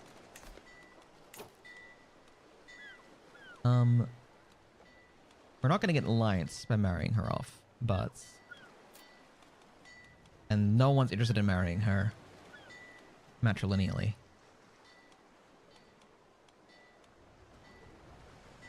We could betroth her to Dennis Blackleg.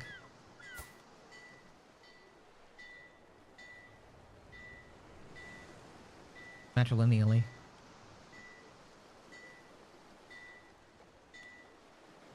Sure. You know, keep your friends close, keep your enemies closer. We'll keep the Arons of Gulltown alive for now. There's only 3 of them. And Tobus being a bastard, he's our captain. We should marry him to someone while there's still a chance. Let's marry him to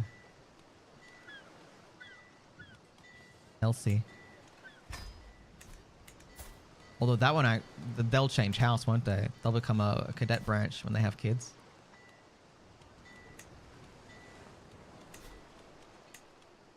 What about Andar?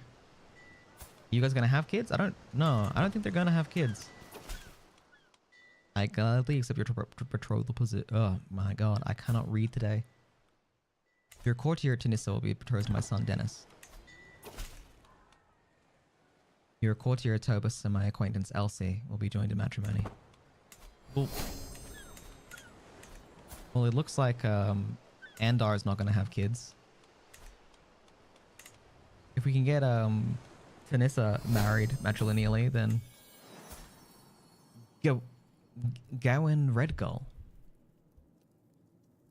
our first son, our first ever son. Wow. What's a good male name with an R? Robert after his father? Robin? Name him Robin? Rowan, Rin, Rianne, and Robert. We can name him Robert because our husband is Rob with 2 B's. So Robert is sort of like a...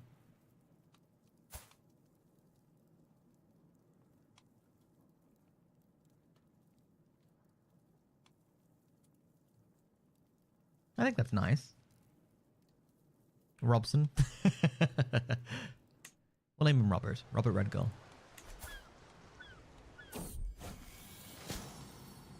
Things have not been the same since the birth. I know it. I can feel it. The fact I had a child at all is something of a miracle. Yeah, that was our last kid, for sure.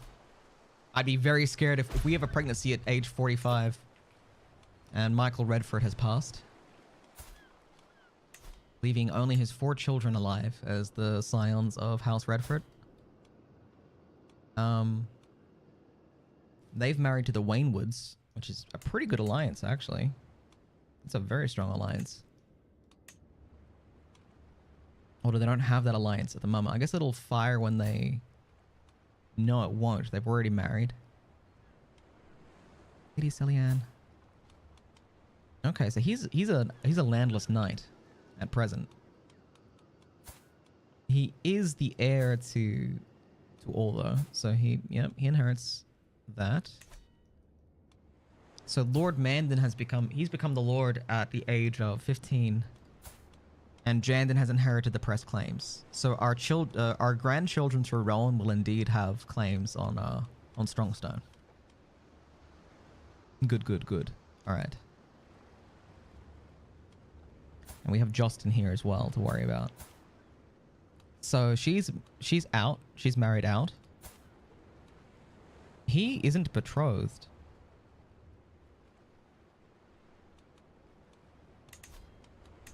They would not accept matrilineal. No, absolutely not.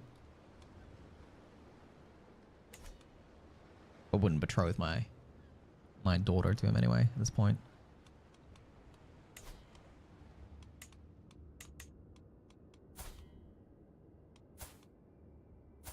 A dishonorable villain. I'm kind of scared for Rowan having to marry this guy. They seem very at odds with each other. It may not be a happy marriage. We didn't know that we would betroth them as kids though, did we?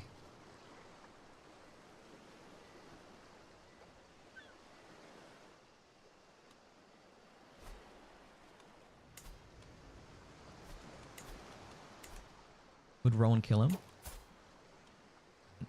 Depending. Are you? Oh, he's a squire already. Who's his? Wow, he's almost ready to be knighted at the age of 11. Oh, he's gonna be a scary kid. Sir Eustace Elsham. We can start educating our youngest daughter. We don't have a wet nurse right now, so let's recruit one.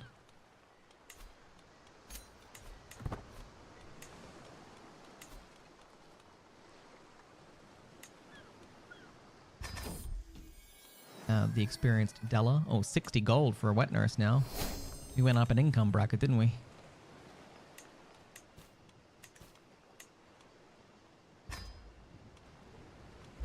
Alright, we now have 2 full men-at-arms regiments, which is good, and we're earning income of about 30 gold a month,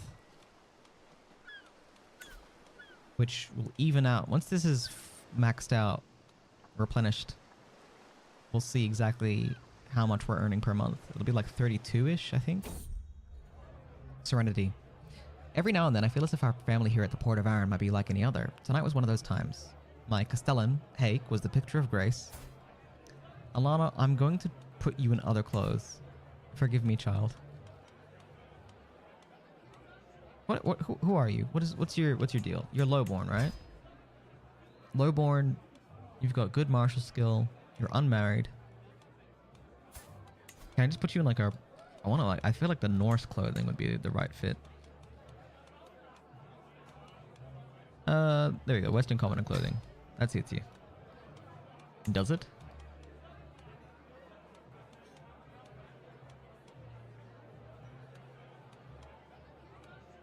I like that. That works.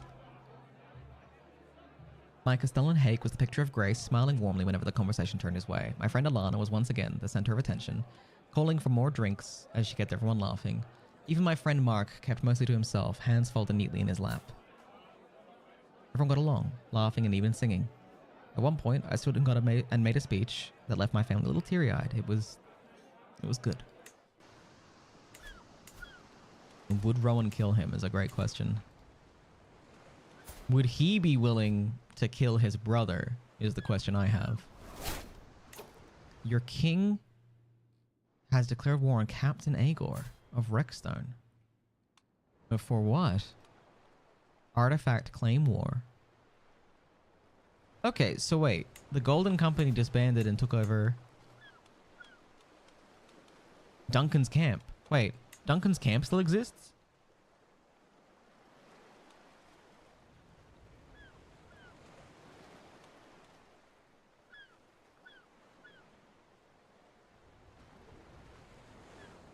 Huh.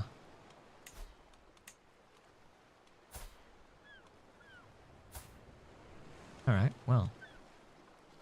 Good luck to you guys. But the Golden Company disbanded. They took over a slice of territory. Stefan Fossaway.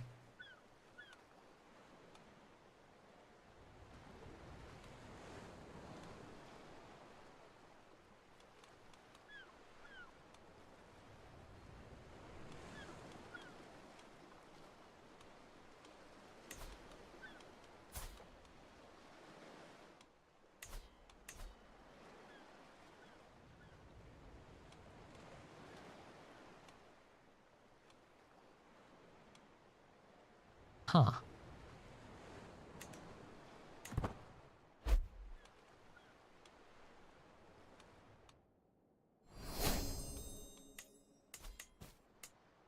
Sorry, yeah, but they moved here. They've taken over a little patch of land in the middle of nowhere. In the Stepstones. Which is 2 pieces of territory, actually. Okay.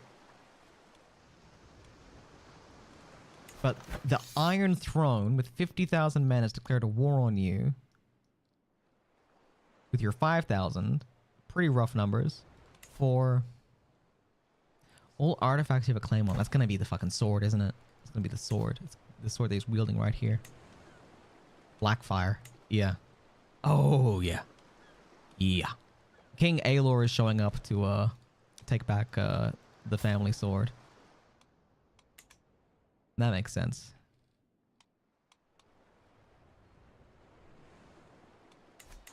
And the Blackfire host is kicking around.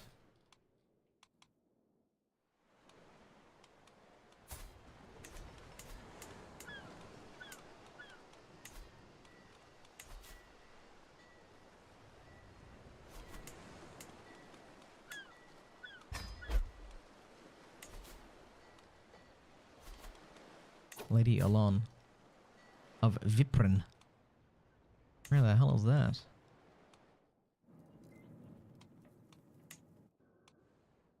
The Riverlands, I guess.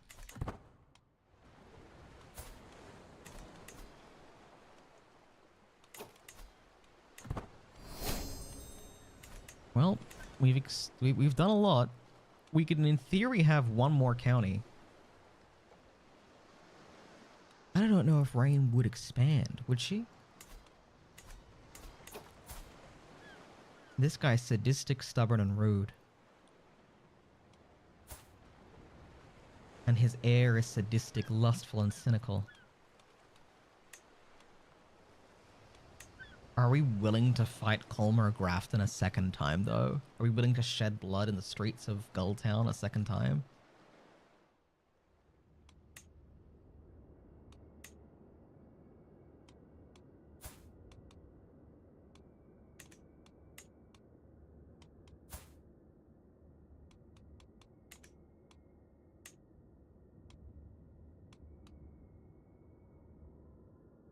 Sir Gawain Weatherwax. Is shy, vengeful, and generous. Inherited by an ambitious, lustful, shy, and cynical man. I was looking for territory in this area that we could theoretically, you know, lay claim to. Maybe.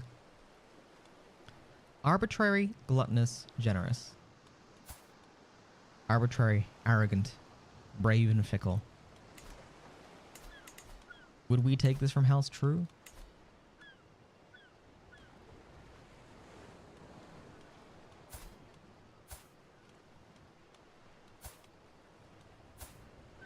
Mentioned Bronzeguard last session. Yeah, it's not impossible. I just don't know if Rain would dream that big at this point.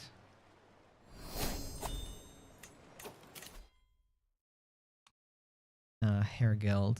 10% to vassal tax contribution. 32.5 becomes 32.8. Okay, that was pretty small. Yeah, she could buy a claim with her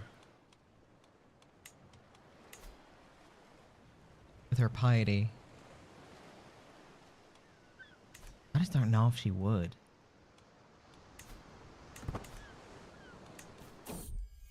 True dedication. It's good to see Rowan is so dedicated as of late towards her duties and responsibilities as the future ruler of the Port of Arran. We're going to change the name for this place.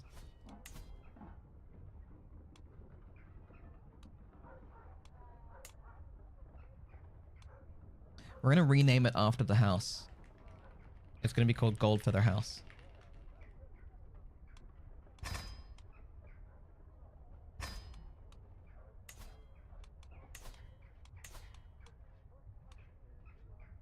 I'm going to change the color to a gold color.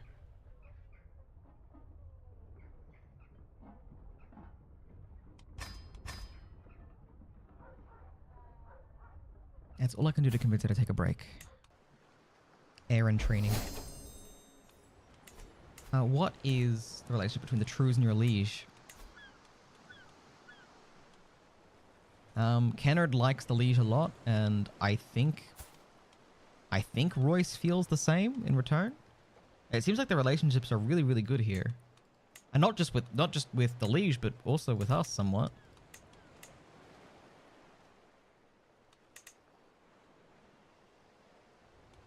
Ruled by a child.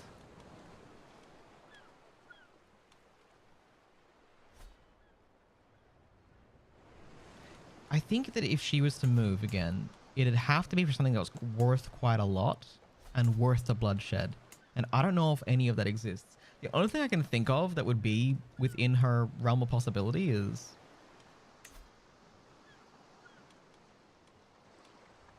she would consider declaring war for her independence. Oh wow, he's got massive alliances. Yeah, that's not going to happen. Ooh, those are huge alliances. I could see her wanting to be an independent count.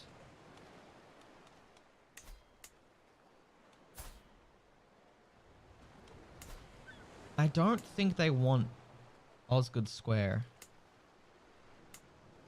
Taking the Holdfast? That's possible, but I don't know. In the roleplay of it, taking the port was a big deal, I think. Okay, Goldfeather House.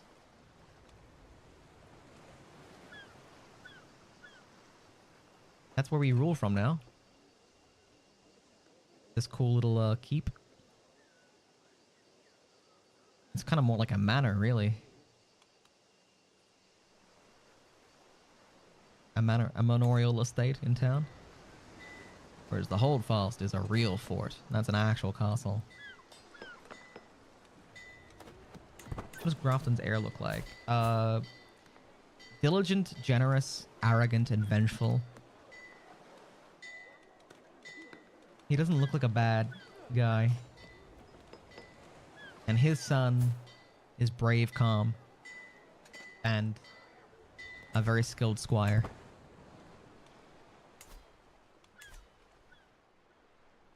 In terms of interventions, I don't think there's a lot to be had.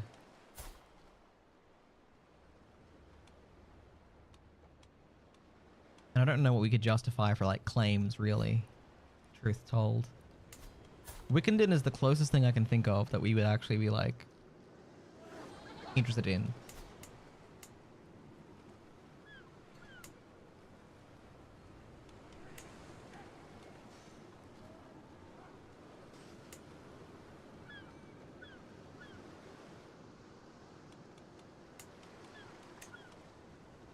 But would we even?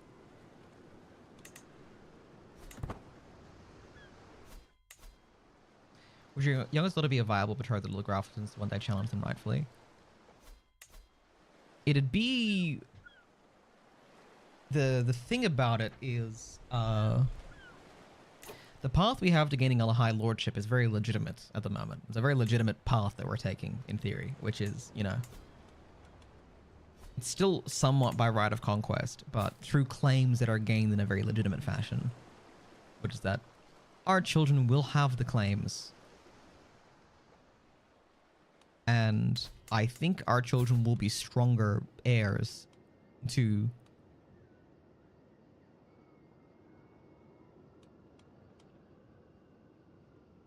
I was so confused as to why he was the heir for a second, but I forgot that he's only 15. He doesn't have a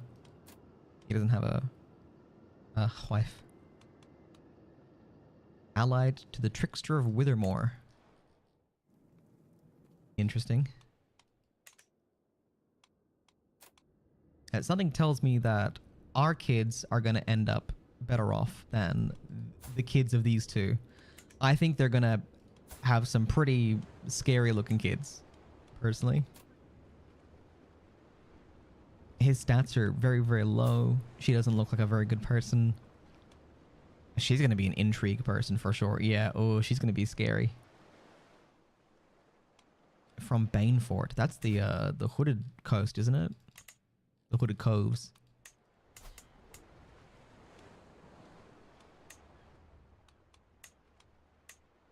The High Lordship of Withermore. The Banefort. The Keep of the Hooded Man. Very spooky. Yeah, I mean, we could try to push a marriage. I don't think the House Grafton's bigger than I thought it was. It's got a couple of branches too. Breakstone.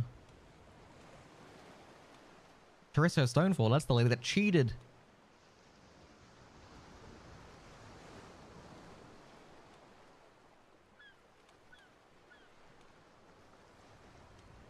We took care of what was left of the Arons of Gulltown at least.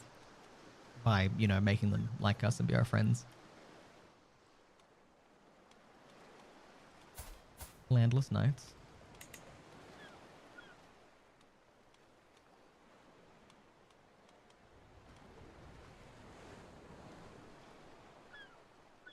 Oh, they don't have any young sons.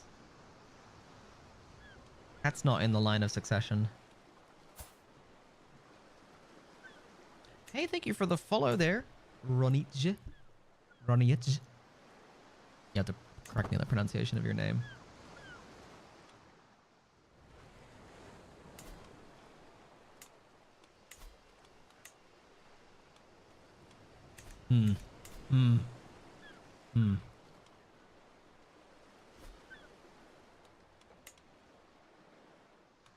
Well, let's try and pay off this bank loan. Let's get that out of the way. That's 560. We can pay that off with like half a year of waiting. Wouldn't be bad to do like a feast, of course. Wallace Aron is dead, so we can unpin him. Unpin. Yeah. Okay, Jenna got brave. Okay, so he's not all bad. He's not all bad. He's not all bad. Callous is not the worst thing in the world. It's... And deceitful and callous are not inherently evil. They're predisposed towards it, but, you know, they're not inherently evil. But being brave and what looks to be like he's going to turn out to be a decent knight. That's something. Captain Agor, you definitely lost your war, right?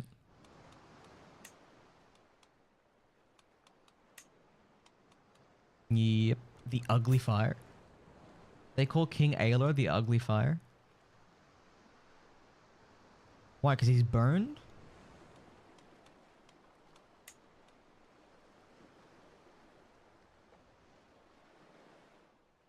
You became rivals with the entirety of House Blackfire? How did that happen?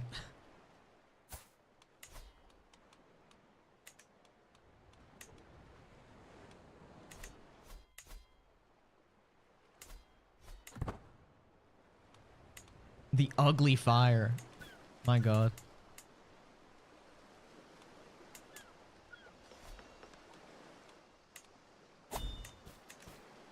An invitation to Lord Royce's feast. Oh, your name is Royce. I thought it was Lord Royce's and the Royces, but no. Lord Royce Coldwater. A feast at Coldwater Burn. Yeah, sure.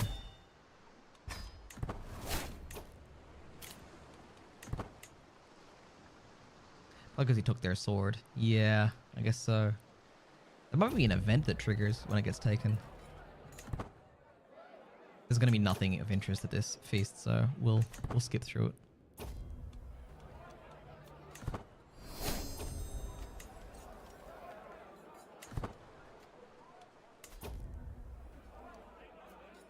Our chance to be seen with the great and the good. You betcha. What a good evening. Me and Tansel get to speak.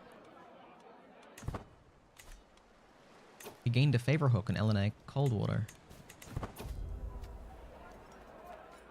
Was that the sound of an empty cup you just sat down on the table? Lord Royce must have enchanted ears. My gracious host waves for a second. More wine here. None will go thirsty. Thank you, my fellow. 10% chance of drunkard? No, I'll just say we've had enough. I'll just be a little temperate. That's fine. 10 opinion is nothing. Drop in the bucket. Time to go.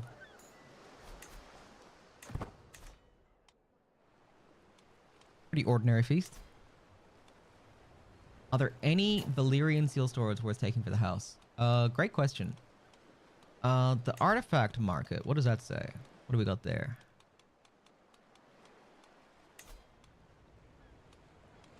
Oh, once we get home, we can check the market. Thank the father, I can go inside again. Don't see any Valyrian swords off the top of my head. Peruse artifacts market. No, Mandarin affairs. Valyrian steel. Okay, there's old flowers. Will Elenize grace. That's possessed by who? Sorry. And Danana Zokan. Tough stuff. Don't even know how we'd get there. Oh, they're slavers. Wait, is everybody engaging in slavery over there?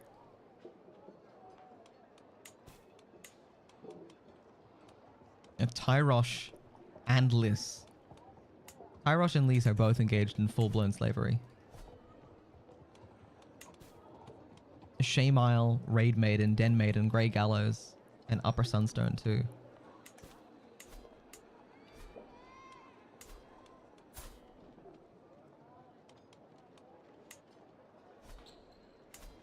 And Lys took... This used to be Iron Throne, you remember that? This used to be held by the Iron Throne. Free the slaves of Lys. Would it be worth going to a huge war against Lys to free slaves?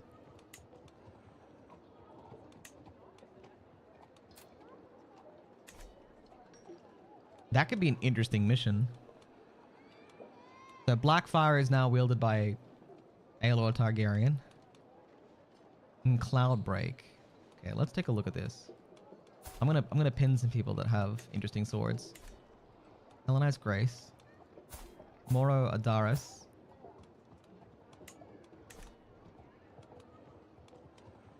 And Dancer.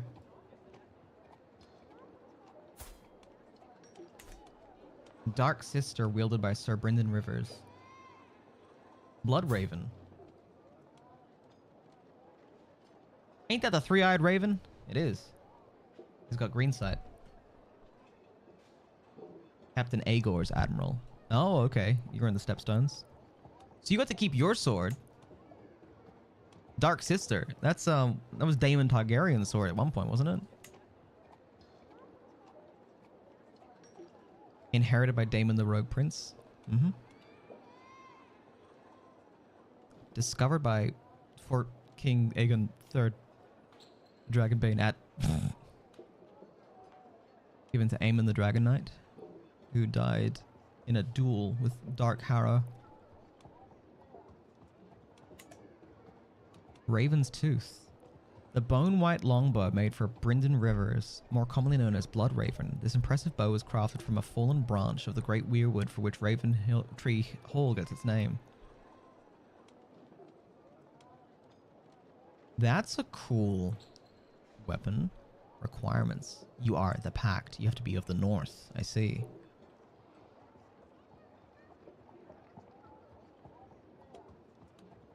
Very interesting. Dark Talon. Dark Dell. In the Reach. Disputants. Held by Lady Tyria. That's Danelle's... Yeah, Lothston. Mad Danelle. Wait, you're still alive? I thought you got excommunicated. Oh, you just lost your lands. You are a cannibal witch, so... Rain is an archer, isn't she? She is, but, you know. More represented by, like, turning archery than, like, you know, like a wielded weapon. Evergold. North March. Iron Will, that's the northern one. Heart's Bane. That's the Tarly House Sword. There's Ice, one of the best ones in the game, of course. Lady Forlorn. Belonging to House Corbray. Wielded by Captain Lynn Corbray. You're... Who are you? You're a mercenary. Of the Lower Valeman Bulls. Lady Forlorn is an interesting name. Nightfall. House Harlaw. That's a, that's Iron Islands. Orphan Maker.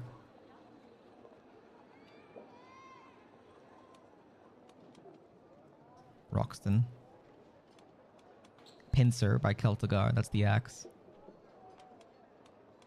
Pride. Spouse Cersei, Lady Cersei Lannister. That's not our. That's not the Cersei. That's just a Cersei Lannister. Red Rain. That's an okay. That would be the Reigns of Castamir's sword, right? Nope. House Drum. Okay, my bad.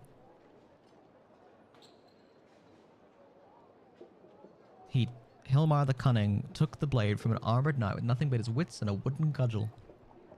He beat a man to death. Cargill of Strongmead, Crownlander. There's Seafoam. Our alt history girl had that one. Skull Cleaver. That's House Banefort, who we were just looking at. His heir has leprosy. Stalwart, that's the Ducklands? The Darklands of Duskendale, that's their sword. Supremacy. House Serret, that's in the Westerlands. The Lord of Sharp Point, Bar Emmon.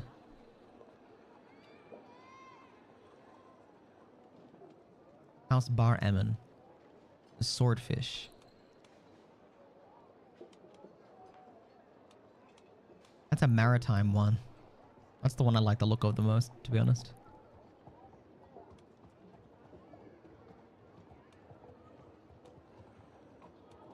Tranquility. Heavy cavalry toughness. That'd suit us very well as well. Another Ironborn. You're a Lowborn. That'd just pass to... How did... They handed it to you? You're not even wielding it. What are you wielding? What are you holding? What is this? You fucking weirdo? You fucking strange man? There's a couple of Valyrian swords in the possession of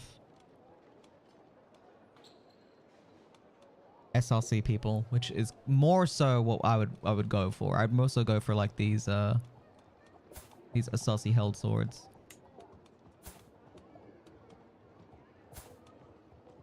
You'd want it to win it by conquest, basically. The Dustins of Baraton. Because I think we could buy a claim on it if we got the right perk. We could switch back to Diplo and chase that and go to war for it. I wouldn't want to steal it. I'd want it to be like won in a war. That's the kind of ambition I can get behind for the character. House Lydon and Wormfang. Okay. I mean, because we could. So... What was your sword again? Lady Forlorn? I like that name a lot, but it does belong to Corbray. And I don't think... I mean, House Corbray... What's happened to House Corbray? You've become... Wait, no. What did you guys used to own? Art's home.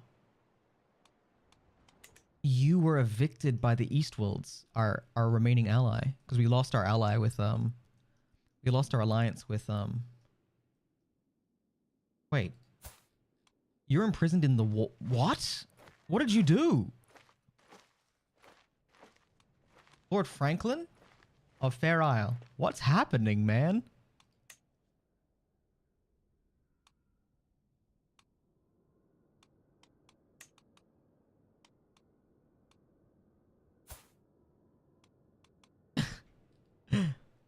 Good heavens.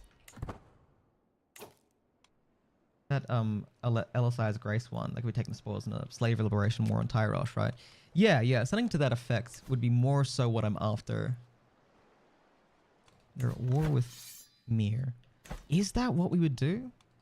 Is that what Rain would... I feel like Rain's ambitious enough that she would be like, yeah, we need a Valyrian steel sword for our house. I'm gonna keep this guy pinned because he's interesting.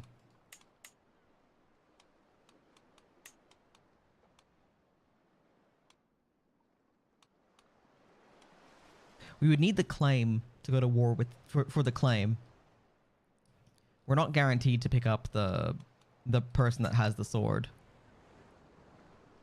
In truth. Mora.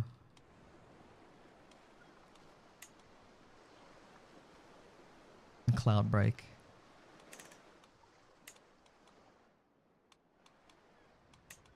Hellenized Grace.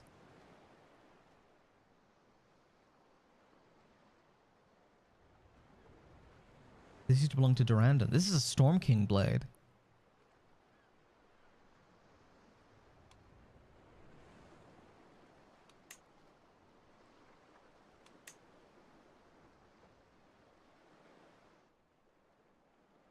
It's been lost for quite a while though, huh? Okay.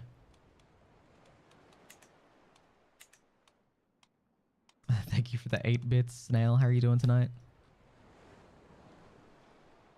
It's getting pretty late. Honestly, gang. I think we've accomplished a fair bit. Let's pay off this loan. 559. I mean, we're earning money hand over fist right now. We've got 2 full meta arms detachments now. Our income is over double that of our liege lord. Whoa. We're actually eclipsing the Graftons as well. I mean, it's not a fair comparison because they're maintaining a lot more men at arms than we are.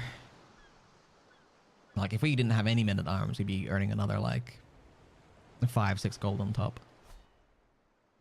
Grand tournament. A tournament at Ryfield. A board game contest. I think we can actually participate in this.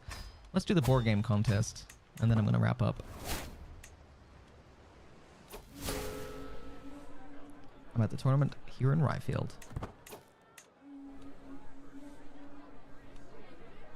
Where victory is fostered. Lucas and myself stand before all. Captains, what you do not know, ask humbly to be taught, urges Lucas. Together we represent the lady. Let us together prepare for our glories. Command us. To your saddles! Draw your swords! It's a board game contest. It's a board game contest.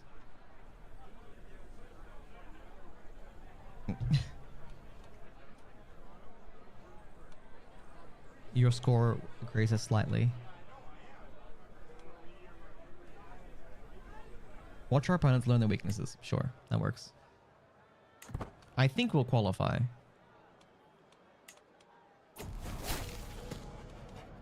Is that her? Oh my god, it's her. It's her. The bitch that cheated against us.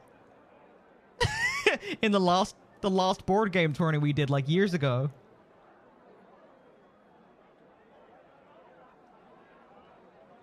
The contestants take their places at the gaming tables, fluffing their cushions and requesting refreshments as the herald announces the contest's commencement. I've been paired against my fellow contestant, Lady Teresa of Stonefall. 34 learning against my 22 learning.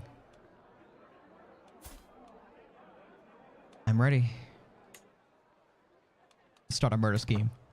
Right now. Well, we're not going to cheat. The Lady's Gambit. I glance across the board as she considers her next move. I suddenly spot it. Distracted in my idle strategizing, I've overlooked an opening which would have given me a clear advantage, as long as my opponent has not anticipated it. I'm conscious not to make any outward sign of recognition unless I draw attention, scanning Teresa's eyes for awareness of the deception of a trap. Oh, intrigue is not.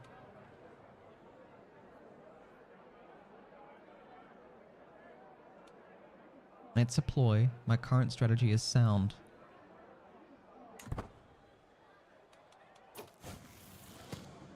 The soft click of moving pieces disturbs the calm. We are deep into the endgame now. How this game ends is anyone's guess. The margin of victory is so small and the cost of error so large. And I draw from my knowledge of warfare.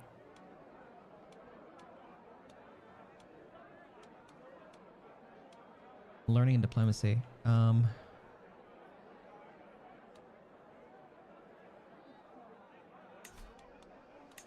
Oh, you're still set to chivalry.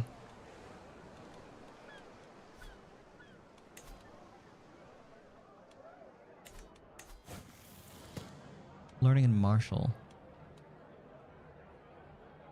I'm gonna swap you to learning? Diplomacy. And you switch to learning. 74%. And she, I swear, this lady is scum. This woman is an absolute harridan. She's gonna win, of course. She's gonna win. Cause she's cheating through her fucking eyeballs.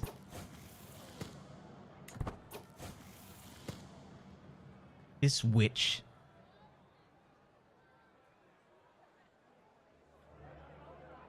Carissa has won the board game contest. Yeah, whatever. Murder scheme? But we're not like that. We're not gonna fucking kill someone over a board game. There's always next time. And I can't participate in the horse race, can I? You will likely not... Wait, I can. You will likely not qualify.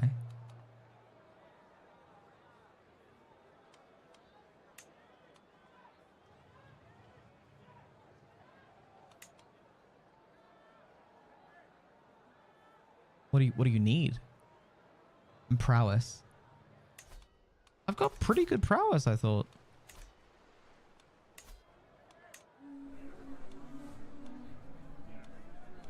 Must take a lot of preparation to do this. Close to qualifying. Okay. Mysteries of the Seven-Pointed Star. My daughter Rin and her little friend Bennis have taken a copy of the Seven-Pointed Star from the study and brought it into the playroom and completely ruined it. Torn pages, footprints on the cover, no respect whatsoever. It seems as if little Rin does not care for the word of the divine. Oh, that would bother us.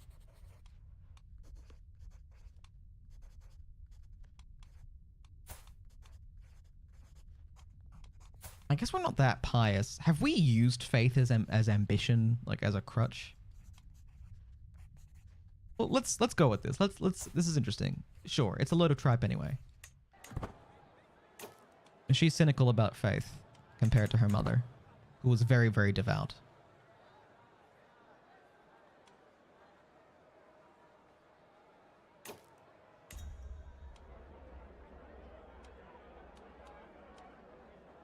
%20 chance to increase my score. I would really like to do something to help me qualify. Okay, I got in, barely. Fuck. Our finest horses are in Ryefield. The finest horses in Ryefield, adorned in the color of their owners, are led around the track as that the herald announces the contest's commencement.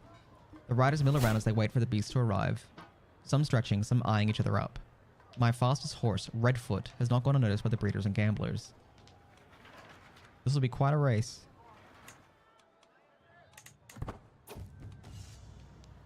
My horse is all set, of course. The beast is nothing without a capable rider to control it.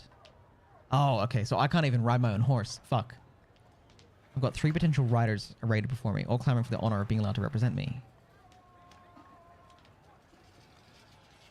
None of the 3 seem like particularly outstanding candidates. All 3 of them are just complete strangers. I guess Salard?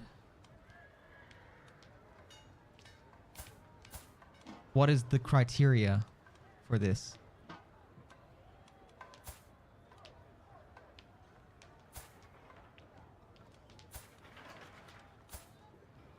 I'll go with Salard.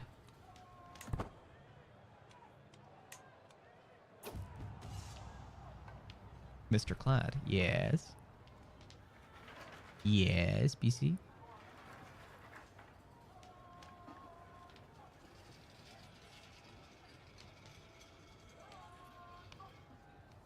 Mr. Clad. Please take him a break and return with the book recommendation. We're actually finishing after the tournament, if you recall. I know it's hard to believe because I lie all the time, but but that's the intent.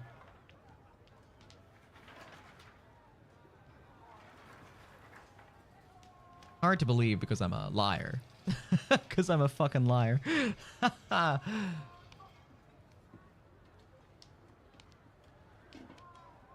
You can tell your rider Salard is utterly focused on rapidly approaching turn. As the others slow to take the sharp bend and stride, rider spurs hard. With just a finger's breadth to spare, Salard and Redfoot slip between those ahead, an incredible maneuver. And such skills belong on the battlefield. Your score increases moderately. My entourage could use a new scout. Daring scout. A moot worth 1,000 retellings. There's no way he wins. Manfred's rider is tearing the way along the track. At the last moment, they sloppily careen to the side, skating through the dirt, giving the riders of Manfred and Quentin's horses no time to stop. The crowd's unanimous groan fills the air even before the 3 horses and riders collide.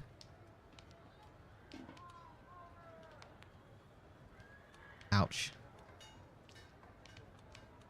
Sir Manfred Widman. This guy was our prisoner at some point. Got a book recommendation?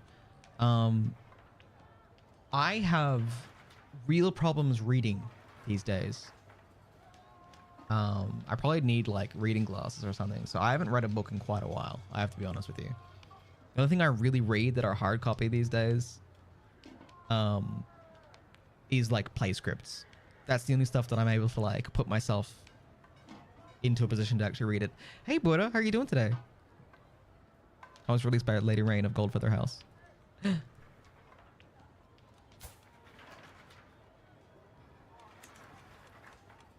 Ouch. The horses continue to thunder around the course, the remaining riders sawing at their steeds' reins to urge them even faster. It's been an eventful race already. There's only one more lap to go. I lean over the edge of the stand and shout at my rider as the pack passes. Extra pay if you win. Hit them in the face. Martial and prowess challenge.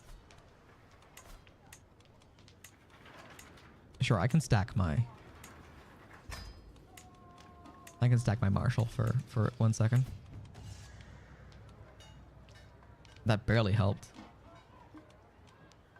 Grab their reins.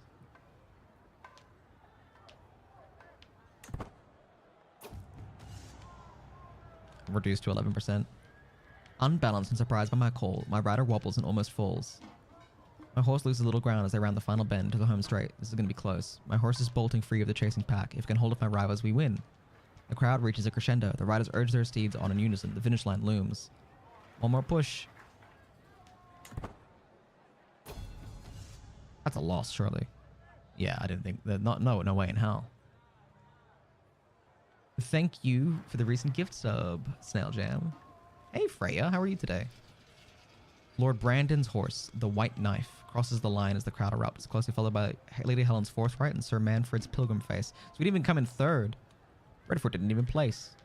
I have to be better prepared next time. I didn't even know I could horse race, but I thought I'd be able to ride. I was unable to win a contest. Alliance expired. John Hunter. That was our last alliance.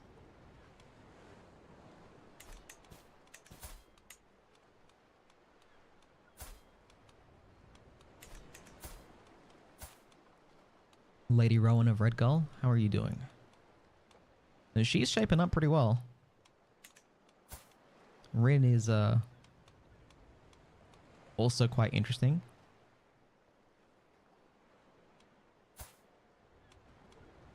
We might not be able to get these alliances. I guess their betrothals might re-trigger the alliances. That might be how it works. I always forget. Rianne could get us married to House Barnaby? Oh, Etterbill. That could be useful, actually. That's the second-born son of Etterbill. That's possibly quite useful in the future down the line. And it's not a bad match either. But it needs to be matrilineal, which I don't think they'll accept. We can offer a grand marriage and they'll accept it.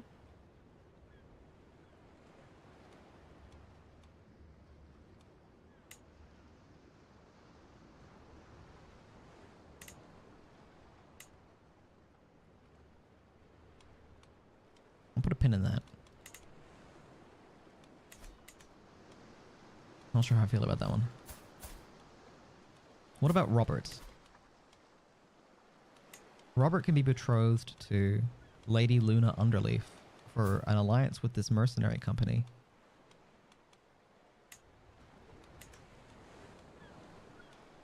Not much of an inheritance.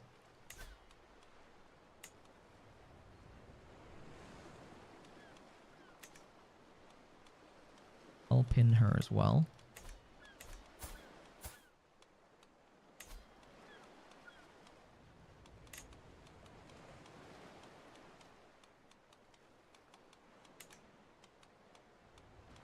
We can marry him into the Grafton family. Ooh.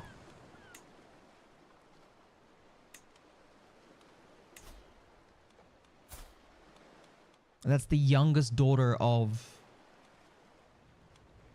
the Lord of Gulltown.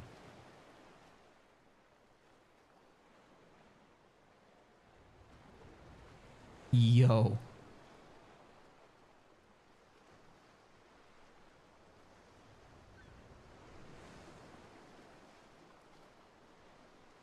Okay, upsides and downsides. We do this. We can't be allied to the Graftons. Or rather, we can't do any actions against the Graftons. We've just lost all our alliances, though. So we actually kind of flip the script here. We're now... That's interesting. It legitimizes our presence in Gulltown. From like a roleplay perspective.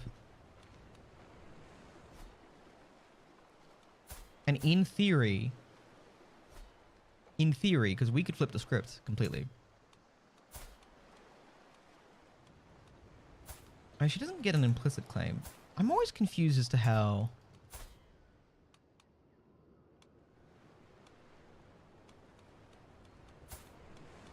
No, it does work that way. Okay. A long-term move. Well, it's not that long-term compared to the plans that we already have in place. So, because Rowan marries Jandin, so in 3-4 years, potentially, there could be a child in our line that has unpressed claims on the entirety of the Strong Fort.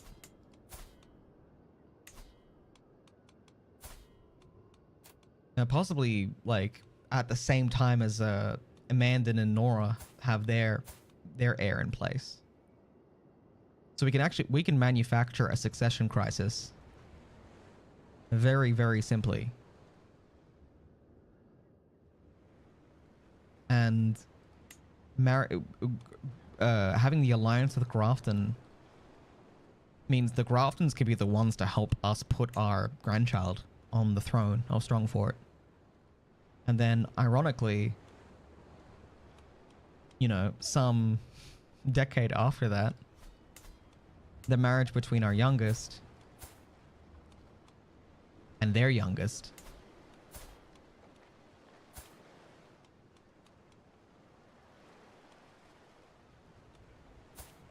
Because that's not matrilineal. That's done. There's only 2 branches of the family here. There's Arston Grafton, who is refusing marriage. Oh.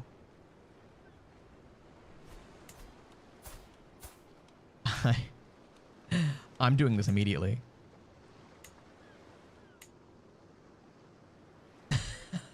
I don't know if he's refusing marriage because he's aspiring to become a Kingsguard or what, but we're gonna marry Robert Redgull to Karen Grafton. That legitimizes our place here, and then we've got claims on Strongstone and Gulltown in our line from that point. We could easily flip the script and make Robert our heir. It wouldn't be too difficult to do. We could make Robert our heir.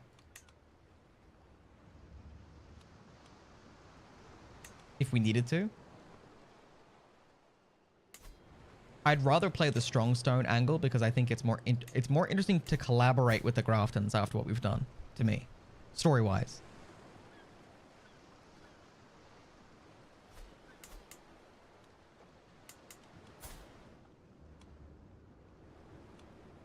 And to even contend with the Graftons, we had to make 2 powerful alliances. Any martial ambitions could sit against Runestone. Well, this alliance means that we could liberate ourselves from Runestone's control. It would almost be enough. I say almost. I mean, Robar is not long for the world.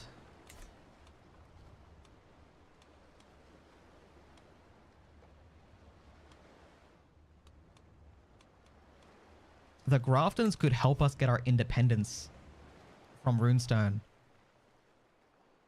And we could be like, ooh, we would have an interesting, like, independent angle. Like, we're half in both duchies. But independent, but allied to the Graftons.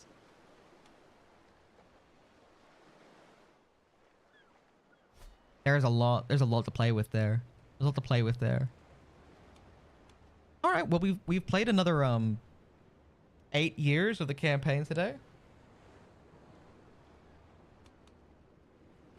We're getting to the point where we're going to start seeing the interesting stuff. Rowan coming of age, I'm very intrigued by. I don't think she's going to be the greatest warrior, but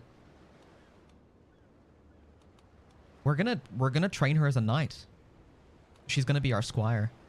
I kind of want to play until we can take her as a squire. That's another 2 years. All right, let's take a break because otherwise BC is going to have a conniption.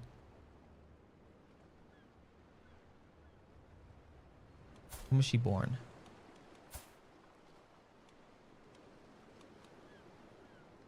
The 4th moon, 221 AC. It'd be like 15 months. 15 months of gameplay. Yeah, let's take 5.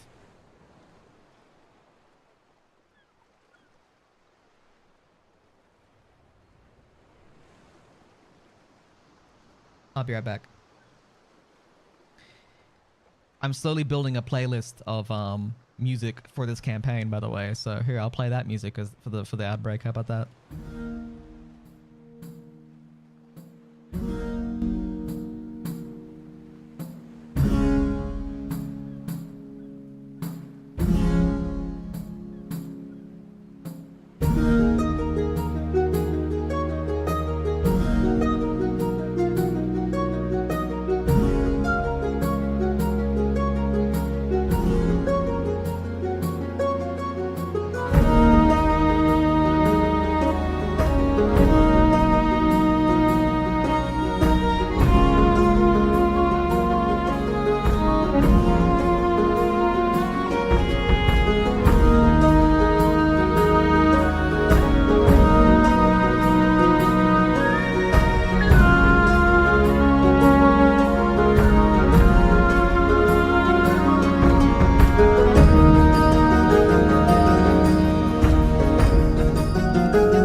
right. I switched to my headset for a little bit. Give my ears a break. Your son Robert will be betrothed to my daughter Corinne. Arrive back. That's an interesting political play. I'm very interested in exploring that. It begs the question of what we do with our time.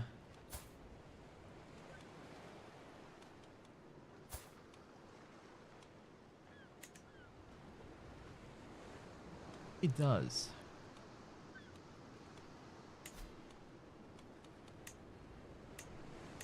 Yeah, I didn't think so.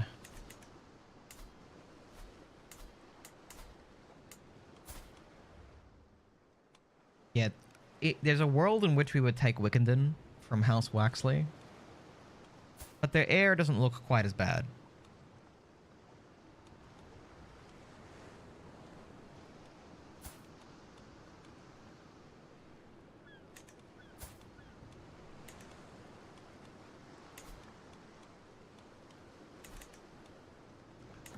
Alright, let's proceed. I want to make it to Rowan coming of age, and I'm pretty happy to leave it there for the day. So we now have like a bunch of gold income coming through. 31.6 gold. We now have around 1,600 men-at-arms. Pretty good soldiers. We've got a bunch of heavy infantry and units that counter heavy infantry, which is great. We have to decide if we're going to go for a Valyrian steel sword or not. I don't think we will necessarily. We need prestige no matter what, but I think we're going to reinvest the money. I think we're going to take a loan. We should be able to... It's currently increased. That's not good. All right. If it's increased above 4%, I'm not taking a loan. Especially not a large one. I want to see what kind of borrowing power we have, though. With an income of 31.6 a month, that's got to be a lot of borrowing power. Oh my god. 1,400 gold. We could buy a ship. We could outright buy a ship.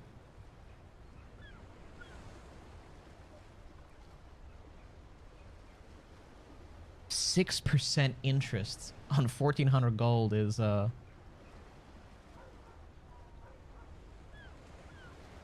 of 13.95 times 10.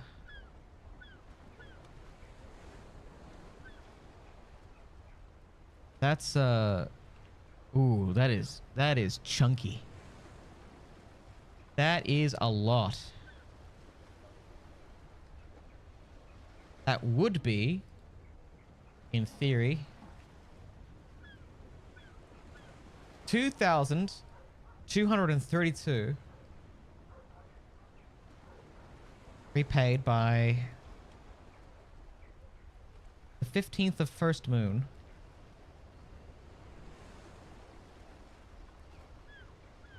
236 AC.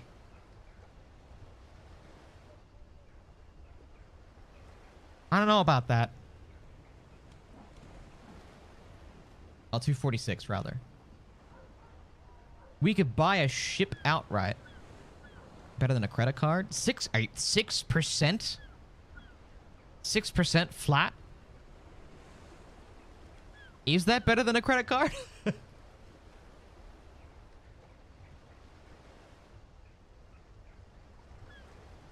Something important to know about me is I've never owned a credit card.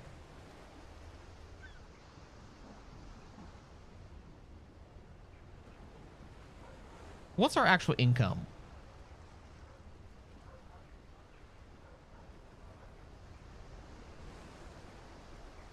$31.6. So we earn roughly... We earn 379.2 a year. So we earn 380, basically. So the question is... 2,300 divided by 380. So to pay this back, I'd have to save 6 years of flat income.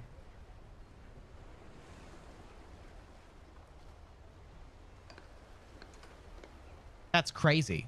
That's so not worth it.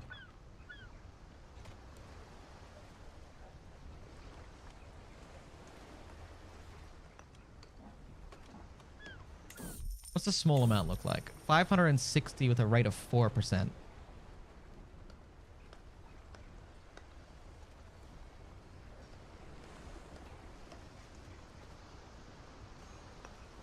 224 debt. Alright, if we do this and we use it to reinvest, that's fine. If we use this to get a bunch of buildings out right now, then that's good.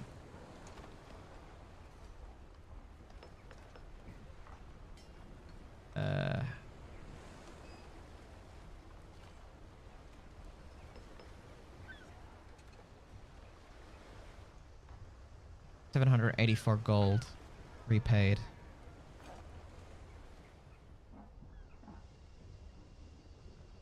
It's not great, but because we are going to use it to boost our income, I feel a little better about this. So we'll take the loan. We'll build up windmills here. That's worth a lot.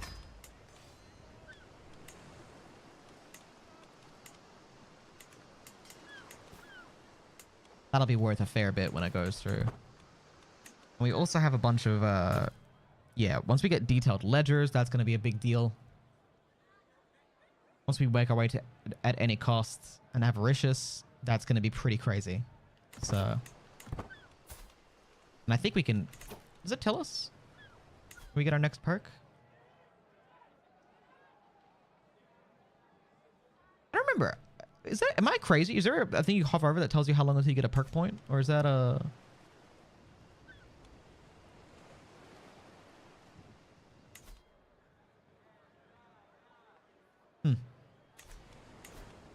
Well, swap out Alana for Maester Hake again. Get that extra 15% stewardship. And we have the Maritime Trading Handbook as well. That's very helpful.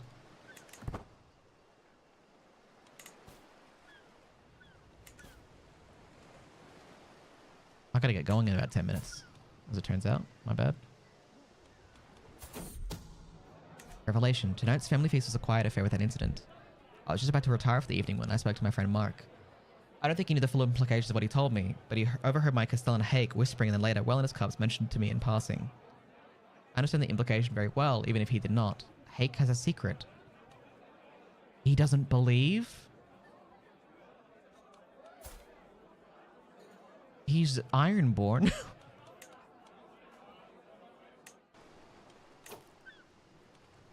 You don't believe in the drowned god, or you don't believe in the faith of the seven?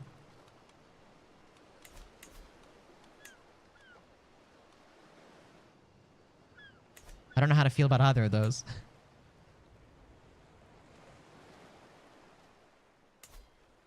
Okay, so we got the windmills building there. And we'll save up to get the windmills building here as well. Voice of reason. Another council meeting, another conflict. Jana and Leobar are arguing violently about the religious minorities issue. As a lady, I could silence them with a single word, but I have a better idea. My diplomatic pursuits have given me an insight on how to handle situations like this to please everyone. To find a compromise that makes everyone happy. I arrange a good compromise. There's no religious minority in our immediate lands. The religious minority is the old and new faith followers here in Runestone.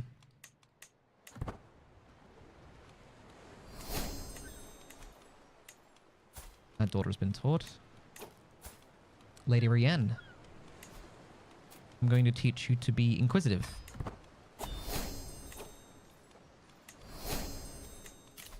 Detailed ledgers. So 32.8 becomes 33.2. Rienne becomes inquisitive. We love that. An angry spy master. Your daughter today had the temerity to give me orders. Orders! Jana shouted, as if I was some common servant and not your spy master. I raised my hands, urging the woman to calm herself. You must remember, I am training her to rule. And she'll be your lady once I am gone, I reply. Well, she is not the lady yet. I'll try to teach Rowan to use greater tact. She doesn't understand, and her air training does not progress. I like Rain's freckles. She's inherited that from us. Have they all inherited the freckles? Rin hasn't really.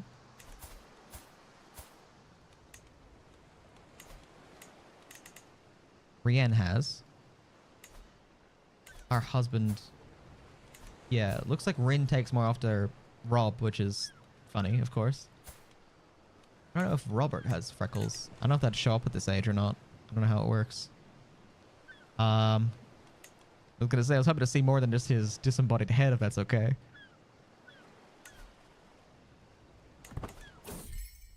My talented husband. Sometimes it's easy to forget how talented my husband actually is. The other day he noticed some papers on my desk that were evident to boring details and supplies for our levies, and offered some suggestions on improvements which were surprisingly helpful. At first I was resistant to accepting his help, but more and more I've decided it's simply prudent to accept the aid of a man who so clearly has my best interest at heart. A discerning lover. Levy maintenance reduced by 3%. That didn't make a dent at all. But I appreciate it. We barely have any levies, is why. We've got under 3,000 levies, which is crazy small. And we'll start building the windmills here. Fourth moon.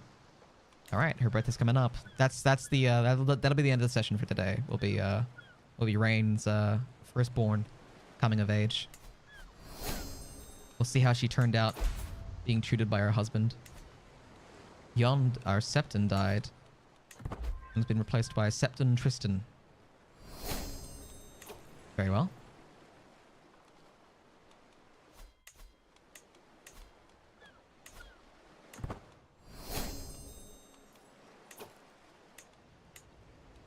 We should appoint Leobar as our master. Orman, how about that? That's the daughter of our best friend. Orman, one of our better knights. We're gonna appoint him as the master of the hunt. And start trying to find some game for us to hunt in the future.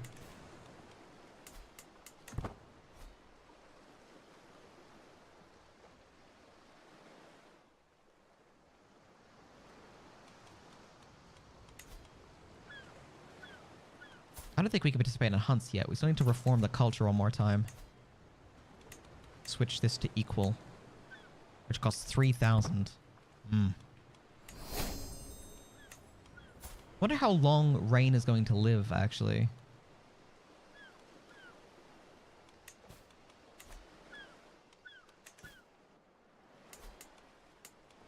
Take a look at Redford. So, Mandan has married Nora. They haven't had any children yet. They haven't had any time to, really.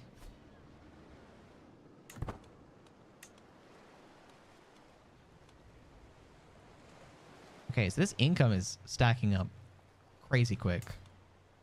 I think we want to start building on these empty slots here. We're going to build a temple in Faith Key, because it's called Faith Key, so of course I'm going to build a temple there, right? And I think we'll build a city in Checkerwing.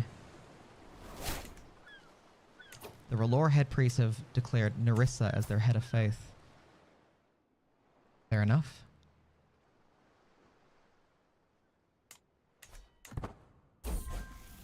Rowan comes of age. I'm proud to see my daughter, no longer as a child, but as an adult. As an active and enthusiastic child, it's no surprise that Rowan has done well in her studies of war and combat. It is impressive to see such skill, 4 stars, in someone so young. She displays a level of insight that's rare, even amongst veteran commanders. 23 Marshal. We're gonna take her in as our squire immediately.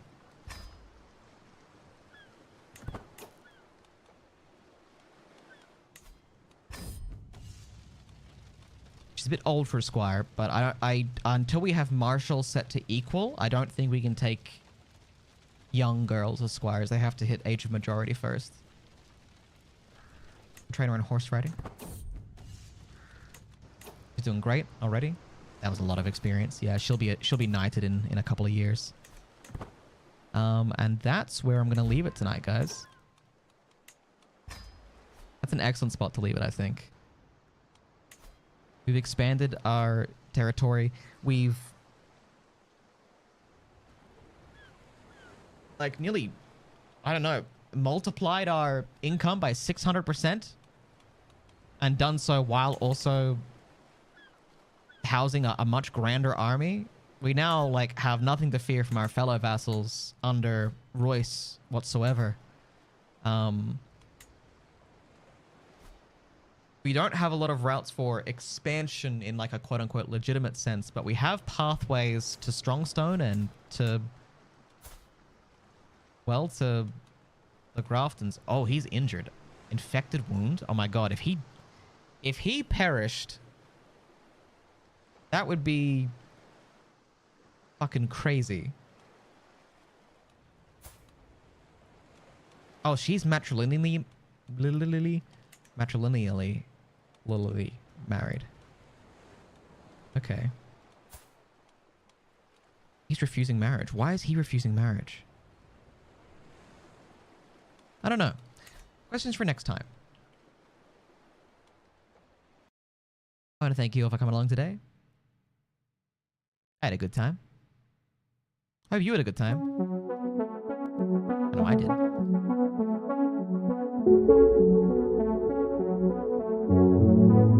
I appreciate everyone's company. Whether you join me for gaming with Frankalicious. I say Frankalicious. Gregalicious. My bad. I had Frank on the mind. Hi, Deciduous. I'm glad you had a good time.